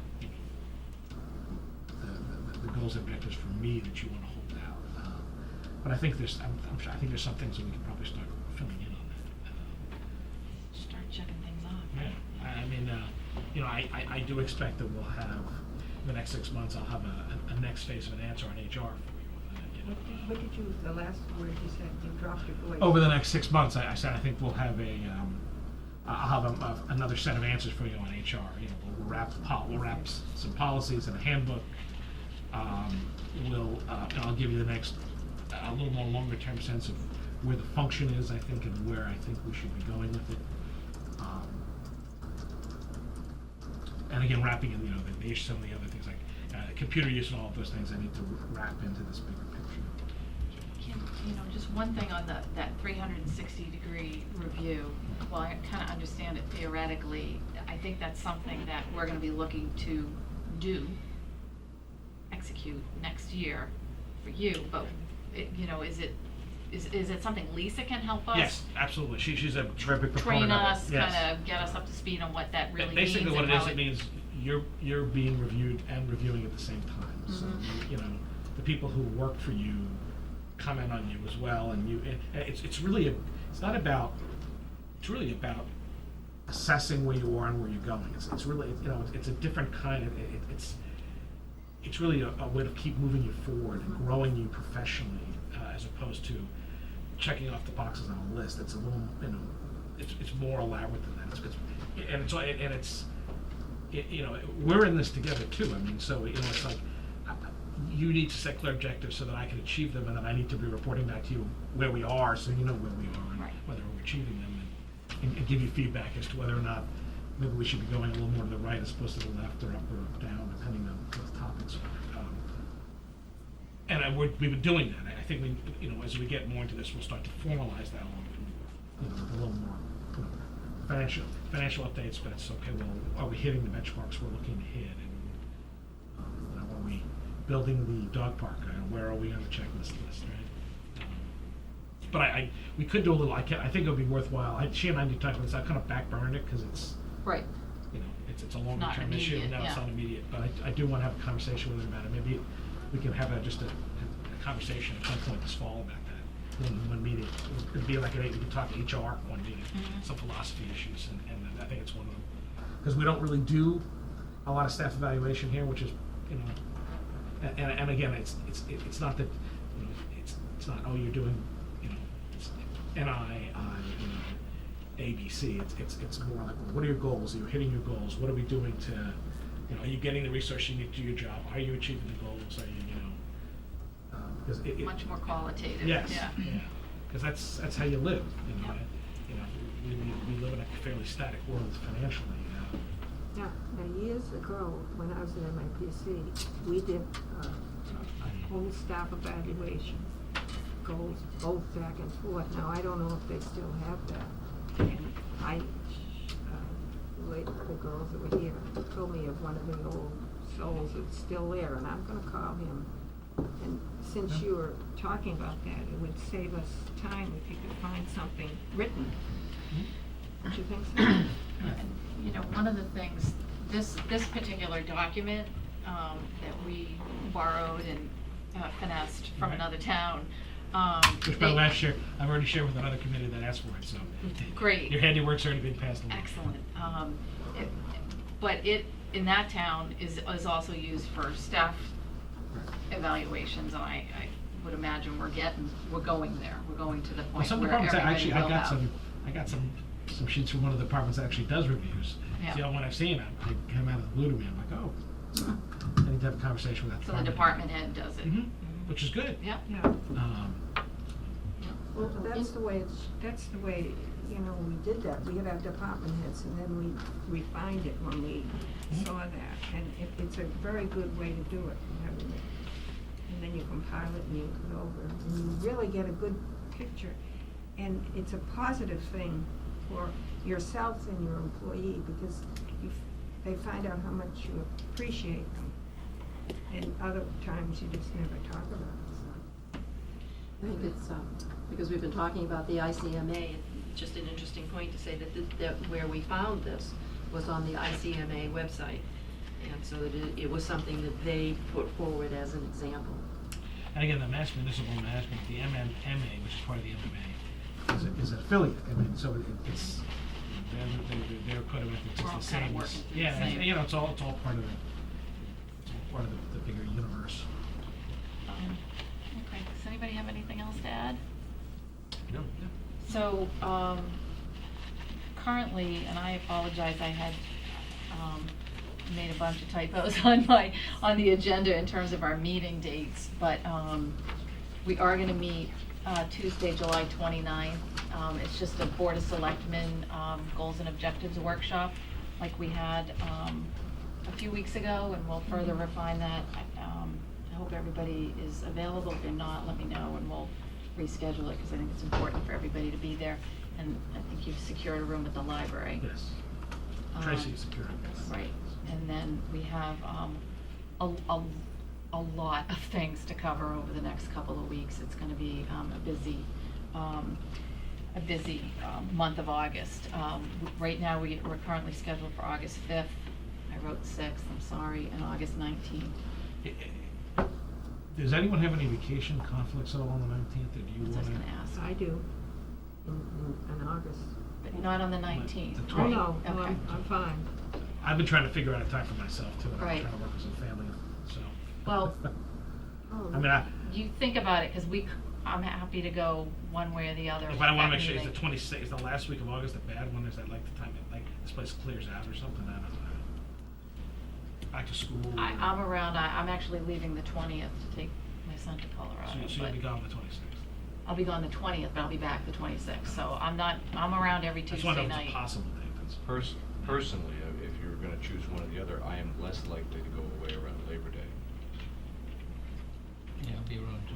So Yeah, so I'll the be around 26th is the Labor better Day. day? A few days Yeah, before I'm- Labor Day is fine, right? Yeah, I mean, I'm here on Labor Day. So what's the first Tuesday anyway, so we would probably plan It's to meet then. First Is that Tuesday is after First the. Tuesday's the That's- 5th, Yes. and we're meeting, because we rescheduled a poll hearing, 2 poll hearings. No, I mean September. Oh, September, yeah. I don't know when, Yeah, because actually Labor Day's the first wait a Monday. minute, I have something to. 26th. So does the 26th sit better with everybody? Would everybody be available for that? 26th of Wait a what? minute. I'm just, I mean, August, I'm I'll sorry. double check. Okay. I mean, I don't wanna, I don't wanna move things on my. All right, let's just leave it right now at the 19th, but if it looks like that's gonna be a better, the 26th is better. By the 29th, I'll have Vegas. We'll all lock down Okay. those dates. All right. And we probably should plan out September, the fall meetings, just so we have them locked Yeah, in. let's do that. We should I don't plan know right to the now, end of but the I year. mean- Yeah, no, I mean now, but I think it's a Sooner, good idea to do yeah. that. And you've asked me to go look at dates for, I did talk to Mary about this. Special town meeting, Right. town meeting, all that. So we're probably gonna try to get you some dates in early November and late October. Okay. Yeah, it'd be better in October, because November you get into holiday things. Right, So- if we go early. It really does depend on how things close out over the next few weeks. This is on the agenda for the first meeting in August, is to have a very substantive And discussion if on anybody has any dates. particular, if there's anniversaries or birthdays or anything like that to avoid, I'm used to, my prior boards have set a calendar for a whole year in advance. And that's what we're hoping to do. Yeah, that way, and, you know, and then I'd circulate a list that you give me some dates, I'd circulate them out, and then you adjust them. And we can do it 6 months at a time, if that's easier. And just, I won't forget, but just to know that also on August 5th, we have to sign something for this, for the primary. The Warrant, yeah. state primary for State primary. September 9th. September 9th, so we have to it's sign signed off on that. before. Okay. And is August 5th okay if we wait till then? Yep, Okay. I talked to those. Okay.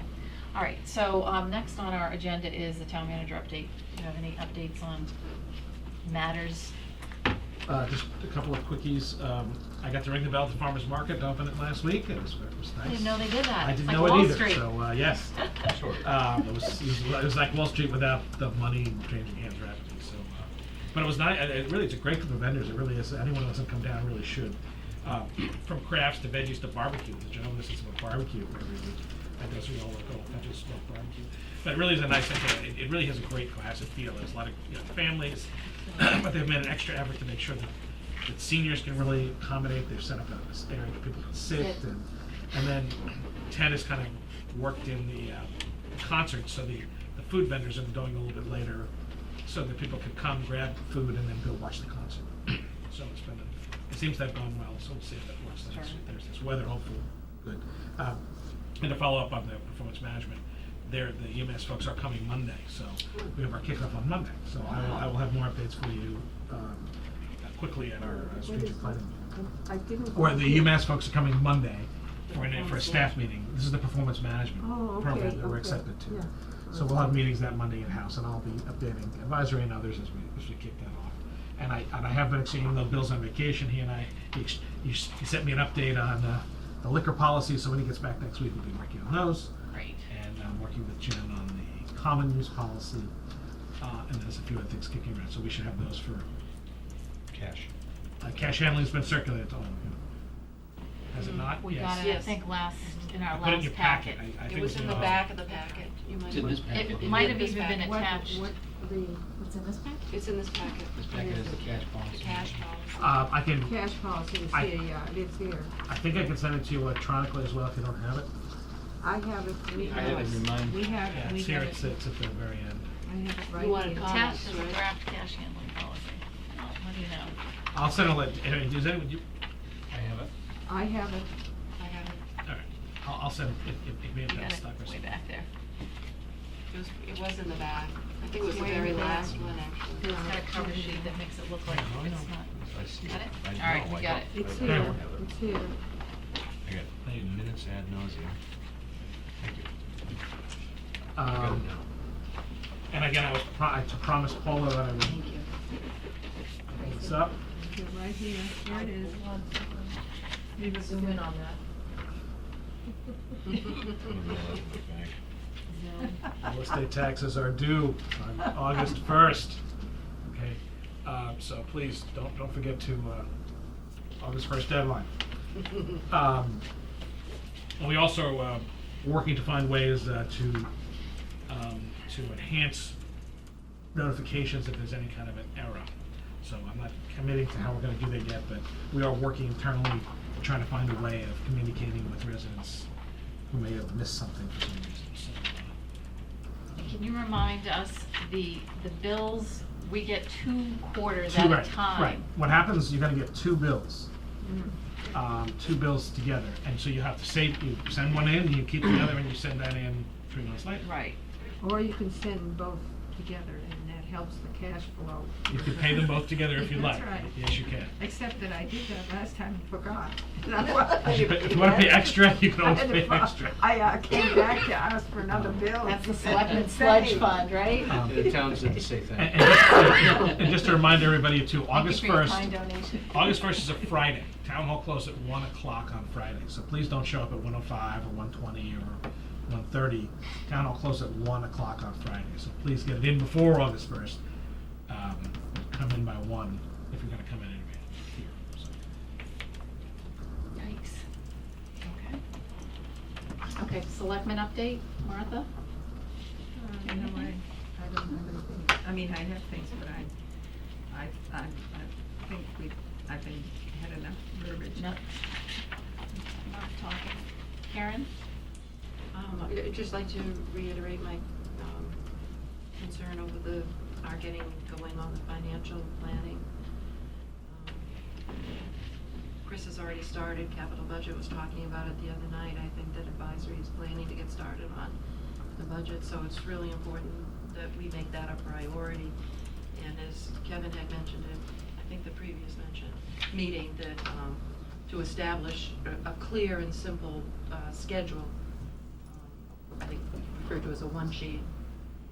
Like Arlington has, we have. We have one. But ours is very, Well, it's also out of date, so to speak, because it has the budget planning group in it. I think we have to decide what we're gonna do with that. right, We we need have to a lot of produce discussions, so. and it should be promulgated. Well, in part my of the opinion. reason we needed a planning group was we only had an acting town manager, not a regular town manager. We had it, well, Budget prior planning to group that, long yeah. pre-existed the acting But town. Well, it was. Well, we will be I just wanna follow on, so Yeah. we will have this on the agenda and set this out, then I take it, right? Is Yeah, that so, part I of mean, our but policies and it goals? seems by necessity, it's going to be the end of August. I think we're gonna be talking about, I didn't put it in here, but I intended to, was to talk about the financial management policies. And we're gonna be talking about OPEB at the next meeting, August 5th. Yeah. Yeah. And then, we're gonna start, kind of getting into the narrow discussions of a budget message at the next meeting in August. The budget message is due from the selectmen by, August 3rd, I think. no, I think it's September September 30th. When's it due? Yeah, October 1st. October 1st, so, I'm not, It seems awful late. I mean, this is why I think it's important for us to review the financial policy and the schedules, because, these were done before, then was then, now is now, and if we can start earlier, it makes it easier for everybody. I can tell you, I know, and let's let me be clear, you are starting earlier. So, we've already started the capital budget process internally. All the department heads have been asked to submit things by August. So we've already begun the internal process, because I don't wanna be vetting projects in March or April, because it's crazy. And unless it's an emergency. You're planning to set dates for a special and annual town meeting in early August, which will put you far ahead of where you were last year. And that allows us to backdate then what the process will be. So once you lock those into place, we'll be able to put time stamps. And again, we're literally still closing 15 at this point, so. I need to give Mary. that's good. 14, we're closing 14. that's- I'm sorry. But that, we don't do that. You do that, Mary does that. So, Right. but we need to get our financial, And I think I just want to emphasize that one of the important things of it is that it shows the community that, well, first of all, it organizes us, but it also shows the community that we're approaching all this in an organized way, and it will build more trust and confidence in what decisions are finally made, because rather than be haphazard. And thirdly, it invites participation. When you have clarity of process and people know when, who's doing what, where, they may want to go to those meetings, they may not, but as long as that's there, it's a proper professional way to do that, so. So as part of we need the, to do that. as part of the first meeting in August, because we don't have another meeting other than our goals and objectives, which I think we need to really get that, I agree, yeah, with that. we gotta talk about, what, you know, what are we in the business of doing? Are we gonna talk about the 29th? On the 29th, but Yeah. we're not gonna build the financial calendar, but we will do that the next meeting when we're looking at everything else. And You then know, we'll be this is working on a, the message, is that right? and then we'll get to the message, which is gonna have to address by necessity, collective bargaining issues, and, you know, we're hoping to have a joint meeting with the school committee, in August when they're available, so that we can start discussing some of the things, you know, because that's gonna be part of our message. Every bargaining unit, as far as I know, will be bargaining later this fall. So we need to understand where we're going, where we need to go, and what kind of direction we're gonna be Yeah, we want to providing. set some policies and goals for that. Absolutely. Yeah, right. That's gonna be And I very think- part, Because Chris is gonna need that. important part of the budget message. I do think we also have to come to some resolution on this, the OPEB Yes, question. and then the OPEB. Because that's going to be an important element of this. So, I mean, we've had that conversation, now you have to have it with the school committee, and so that, So this, that's in August. a lot of this, I mean, we should be hitting the ground with budget planning for FY16, which is July 2015, September 1st, because we're gonna have laid some groundwork over the next couple of meetings with goals and objectives, with setting the calendar, and with getting the budget message crafted, which, you know, has been due October 1st. You know, we need to, Chris needs to help guide us there too, depending on where things are at in the town and how we shake out from FY14. And part of the goal is to And we'll know what's memorialize that happening. all in a clear document that the public we can all Absolutely. understand, yeah. There is one now, but I think we do need to tweak it. I think you're absolutely right. And there's policies, Well, it's good to Which incorporate one some now? of The the. schedule. the schedule. The Arlingtons, as you just, They've that got a was lot of very good good. stuff. That was good. And you're familiar with that, Chris? I think was that used as, was the Arlington used as a model for the original The idea schedule? of using the budget planning group could be simply transplanted by changing the name, that the time frame and the flow of work is identical. And you can recreate the wheel with different names, you can put it in different columns, you can do whatever you like, but at the end of the conversation, the process and the work achievements are identical. We'll go there. We're Good. gonna get there. Mhm. Okay, I wanna go last on selectman comment, a selectman update. Steve, do you have anything? Yes, on, now I can't even remember the date. I think it's July 6th or 7th, the ASP trip returned to Cohasset after an 8-day excursion to different parts of Appalachia. For those of you who know or don't know, ASP is really more of a South Shore event out of this chapter. It's not just a Cohasset trip. It was originated here by Gary Ritz and his wife I want to say nearly 22 or 23 Yeah, years a ago. long time ago. And it has taken on quite a life. They draw from neighboring communities as well as our own, and their job is to go to Appalachia and work on projects at people's homes to make them safer, drier, and warmer. And in the process of doing so, there's an exchange between communities, which I can attest to, that you cannot put a price on. I myself have gone twice, and I'm hoping to go again next summer, again with one of my children. But they arrived home, safe and sound, probably a few blisters, and certainly an awful lot of stories, so we wish to welcome them back.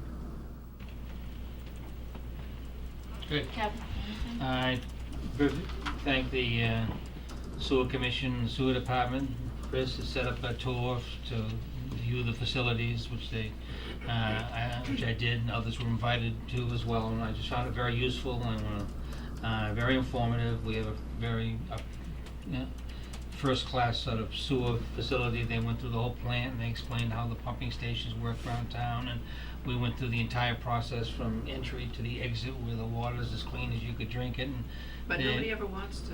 Oh, no, that's right, we did, that's exactly right, and then how it's all pushed forward. So anyways, it was all very impressive and enjoyable.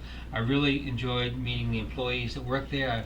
One thing I was surprised at is that our entire sewer facility in our plant all in town is run by 2 people. We have 2 employees, Jeff and Scott, and they were just, very professional. I came away very impressed with them, as I always do when I'm meeting Cohasset Town employees, with their dedication. They're truly, really dedicated. You can tell professionals that care about what they do, and I just think it speaks well for the town that people are that enthusiastic about the town. So they very well enjoyed that, and appreciated the time that they spent, and I found it useful. Just 2 quick things. One, I had the pleasure of volunteering at the youth triathlon the other day, which had about 300 kids from the age of 6 to 14, and I just want to tell you, those kids were so polite. I was at a water station, and I'm handing out water. Yes, please, thank you. It was just, I have teenagers, so a lot of the yes, pleases, and thank yous are dragged out of them at times. So it was just really a great day. I think there'll be maybe small route changes, but it was, they had 300 kids between the ages of 6 and 14. I would say most of them were between the ages of 9 and 11, and it was such a great day. But those kids were just, they could not have been more polite and more engaged and more proud of themselves as well. They should have been. The other thing I just wanted to bring up, which is a state, something going on in the state, is something that has been attached to the economic development bill, and the session is rolling out and ending in a couple weeks, and they're kind of hoping this piece will fade away, but it's and I'm just bringing it up if anybody is so inclined to reach out to Garrett Bradley or Senator Headland. It's something that the telecom industry has tacked onto an economic development bill, and it's called wireless co-location. And what it does is it allows the wireless companies trying to, offer wireless service, and those of us that are frustrated driving down most of the streets in Cohasset and losing a cell signal, but it allows them to pretty much locate cell towers anywhere they want to. I mean, I could rent them out my front yard, and they get to bypass a lot of zoning laws. The Mass Municipal Association, I went to a forum that they were having on this particular issue, is just so completely against this. This was like a call to arms on this particular bill. There's a lot of legislation going on at the federal level, and they feel that this would even be more restrictive and take away a lot of zoning power from the individual communities. So if you want more information, I can email you more information, because I'm not very good at it's very complex, but it really is I think a terrible thing. Is this legislation that's in the State House? It's in the State House. It's in joint committee now. It's an economic development bill that Okay, well, apparently has 53 amendments to it, and this wireless I- co-location is one of Something them. might help a lot. Something might help a lot is if the Board of Selectmen, we could all sign We off, write or a send a letter, letter to them from the town Who are saying the that we co-sponsors rejected of the this. bill? Actually don't know who the co-sponsors are, but I was just checking my phone because I was sent the names of the committee chair people, and it's Senator Kinderis and Representative Wagner, who the MMA is encouraging us to contact our reps and senators and asking them to put pressure on Senator Kinderis and Representative Well, Wagner. I think we should send, based on what I'm hearing there, that is alarming, that we should send something from the Board of Selectmen, carve in our representatives. That'll get some noise. That'll have an effect. Where is the vote, Diane? So they don't know. Oh, Well, okay. but send a letter anyway. Yeah, but But we should make phone think it would calls. be, I think it would be better and more effective at this point to make individual phone calls, because for us Okay. to agree on a letter now and, We won't tonight, but we Okay. could draft a letter and send it in. I'm- That'll have an impact on a committee. well, we would need to post a meeting in order to I'm- sign it and approve a Madam letter Chair. by the, hang on one second, yeah, Martha, do you have I'm, some? I'm going into Boston this week and I will see Headland's office. Gigi, who's, Marachi, yeah. yeah, Marachi, she is at the Legion, or the office. Mm-hmm. And I was there today because I'm doing stuff for the, John Smith stuff. That would be a good, and also, if I say Headland, I can mention it to him if you want me to. I just don't know about, as much as I agree as a letter signed by Yeah. everybody on what piece of paper would work, I don't know logistically how to make it happen without calling another meeting. No, to we vote on could, it. couldn't we do it at our next meeting? Could we have somebody Yeah, draft a but letter? the session ends at the end of the month. Agnes, if you come up, please, because I don't, people at home can't hear when there's comments from the audience, sorry. Agnes McCann, 104 Don Street. I just wondered if you had the bill number, because anybody can go on mass.gov and Thank you. look at the bill and get the Excellent. names and dates and times. Yep, thank you.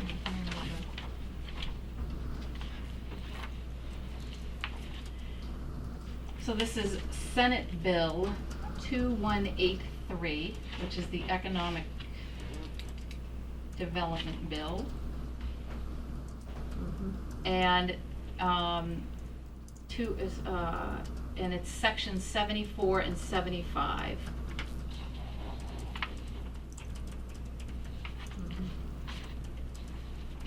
So 2183 is the bill number, section 74 and 75.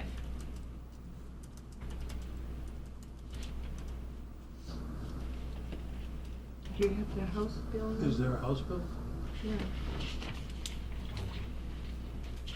If it's just a Senate number, it probably originated in the Senate. Or it Well, might no, it's only be joint an because you amendment. could. Please call your senators today and ask them to oppose any attempt to pass S2183. And call your representatives and tell them that sections 74 and 75, oh yeah, here we go. I'm sorry, of the House Economic Development Bill H4181. H4181 in the House. The Senate, H4 what? Is there a special section in there 4181. too? yeah. So it's, Section 74 and 75 and H4181, right? yes. Is it, but there is not a similar section number for For Senate? House, Senate, just looking. hold on. Okay, sorry. It's the Senate 2183. And then section 74 and 75 of the House bill, which is 4181. So Sorry, it's a this is separate- on like. It's a separate Senate bill, and it's an amendment. reconciliation. Right. Yeah, and they're in committee amendment now, to which, House It's Law. in committee. Oh, which good. is, it's a joint committee, which is Beautiful, so it passes Senate. chaired by Senator Canderas and Representative Wagner. And it's passed both, No. just. These the are all House. amendments, I don't know. Yeah, I know, well, Okay. I'll do something myself. All right, and that is it. Is there anybody from the public that wants to speak? Peter, come on up. One quick question. Sure. Peter Pescatori, 12 Benton Lane. Did the cat boat get removed? I was actually out with Lori on Friday, as a matter of fact. I had my first water tour, and I expect to talk to her again the next couple of days. But it's actually in motion now. Okay. At least that's what I was told as of Friday. So. Do we have a time frame on it? Well, we had timeframes on it, but it kept slipping. But as of Friday, progress had been made in terms of. The time was slipping or the boat was actually No. slipping? The timeframes kept slipping. It's a complicated. It's a Oh, it's like- complicated. They looked at me. It's complicated. Okay. Because of the owner's situation. Okay. And there's a lot of moving pieces here, so, but it had, progress had been made last week. Lori sent a, this is it letter, and that elicited some extra response. So it's still on the radar screen. I actually saw it on Friday, Okay. in person. Thank you. All right, so we're gonna move on to approving the minutes from July 1st. And June 26th. it's not on the agenda, did we? It's on the approval of minutes, it's on the agenda. No, that's June 26th. I didn't list Not June June 26th on 26th, here. no. Let me, I think am I still looking at those? I sent them out to the board. You did, oh, that's the, have you looked at them and reviewed them? Do you want us to wait on this till you have no, a that's chance? okay. I mean, I still have to get you more formal feedback anyway. Right, these are just minutes for the record. June Yes. 26th, though. I have May 20th, 2014, do you have that? No, No. No, June 26th? And July 1st? we must have done that. it's probably a great meeting. Yeah, I was wondering. Did you see it No, right? I have July 1st and Okay, June just- 26th. so let's look at June 26th. That's I good. can go ahead and do it. I just have a bunch of commas, if I could just hand this to you. You know, like clear, transparent, inclusive, just separating with commas. I have that in a few places. And then under enhanced participation in town meeting and town government, the increased diversity participation on boards and committee. I just want to rewrite that sentence maybe to be increased participation on boards and committees with a goal to have the committees be representative of the community or something like that, to really defining what we Well, mean we by can- diversity. I think we should continue the conversation and. I know, but these are just, for the minutes, Oh, you know, I just want to clarify what we What you mean meant. in the minutes, even though I understand that that conversation's not yet over. right. Well, aren't the minutes supposed to reflect what we said? Yeah, I'm just, I'm not married to changing it, I just think we did use the term diverse, but we did discuss what we meant by diverse. So, it's fine, we can leave diverse in, that's fine. I just assume, so the Well, only we're changes gonna I'll have a new recommend going forward with. We're gonna have a new set of minutes which will clarify Alright. everything. Okay, that's fine. So, okay, so I just wanna make the, how can I Can you, change that? I just wanna change it because increased diversity participation. diverse? Diverse. So let's change the Diverse. diversity word to diverse. Yeah, it's diverse. And then I'll just give you a couple commas in the next section. Okay, So, is there a motion to approve the minutes as amended? so moved. Second? Second. Any other comments? All right, all those in favor? Aye. Aye, minutes are approved. And, the minutes for July 1st. I did have, I wanted to see, as it occurred, we voting, wait a minute. William Henry was, I thought he voted, we voted him after Justin, between, No, we didn't. no, we No. didn't. We voted Henry first. it's funny, on my sheets that I had, I voted it. I voted, well, that's interesting, it's ordered out. I just Okay. have one small grammatical change, which is on the page, bottom of page, I guess it would be 1, 2, 3, 4, under the Conservation Commission appointments. So at the last, second to, third to last sentence, he is an engineer at the EPA for the past 20 years, just to change is to has been. That's it. No, it's fine. I was in a red pen kind of mood today. Where's that? Yeah, This one. I didn't know, we had mention of the bylaw, and then when Woody Chitta came up for his appointment, we had discussion of the bylaw regarding the number of meetings, and I thought that it would be important to include that someplace, but, it's probably more appropriate when Woody came up than in the Conservation Commission. So when Woody came up, you talked about bylaws, is that what you're saying, Karen? Under zoning board of appeals, Yeah. we could just add a sentence that says something like, the board and Mr. Chittick discussed the town meeting, help me out here, adoption of there was some, Mass General Law. Yeah.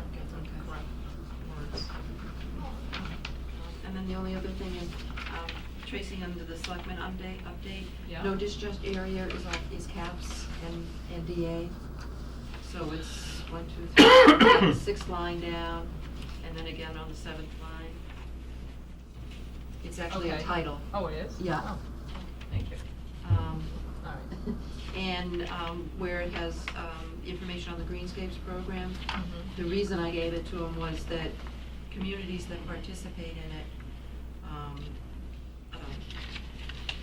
their participation in the Greenscape program counts towards the education component in the NPDES, the DES filing. Where's that? You don't have any? No, it's not in there. Okay. But it wasn't like I just Yeah. gave it to them for Right, no right. reason, there was a reason. Okay. Thank you. Do you wanna hold off on approval, or do you wanna approve as anticipated to be amended?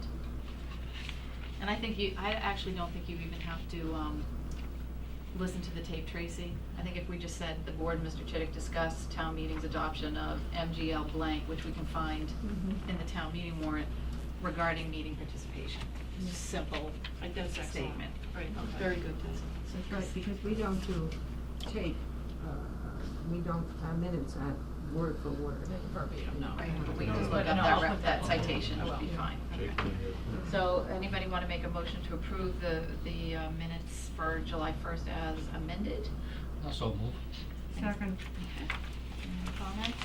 All right, all those in favor? Aye. Aye. Passes unanimously, the minutes.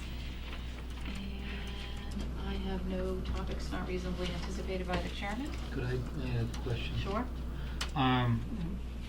We had 3 people on the committees that were not assigned because they were looking for multiple things, so I Yep. want to know what's the follow-up on that, where are they placed?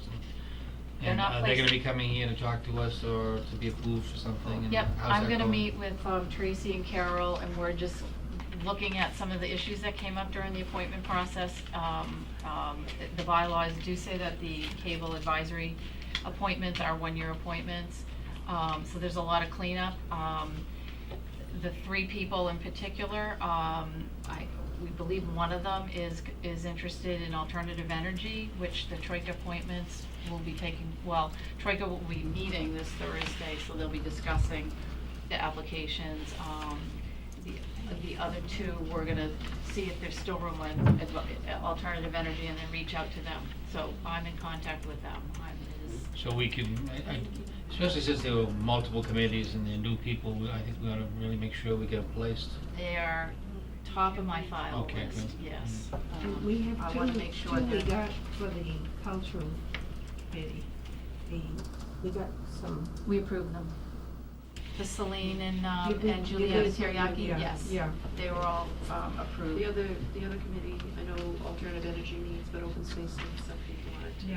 So an open space is another committee that I'm hoping, I really wanna try to get the committees done at that first meeting in August, although depending on what other priorities come into play, but for example, open space, and this is why I'm gonna meet with Tracy and Carol tomorrow. Open space, there's 2 people whose terms expired this year that haven't expressed interest. I would imagine they wanna continue, but no.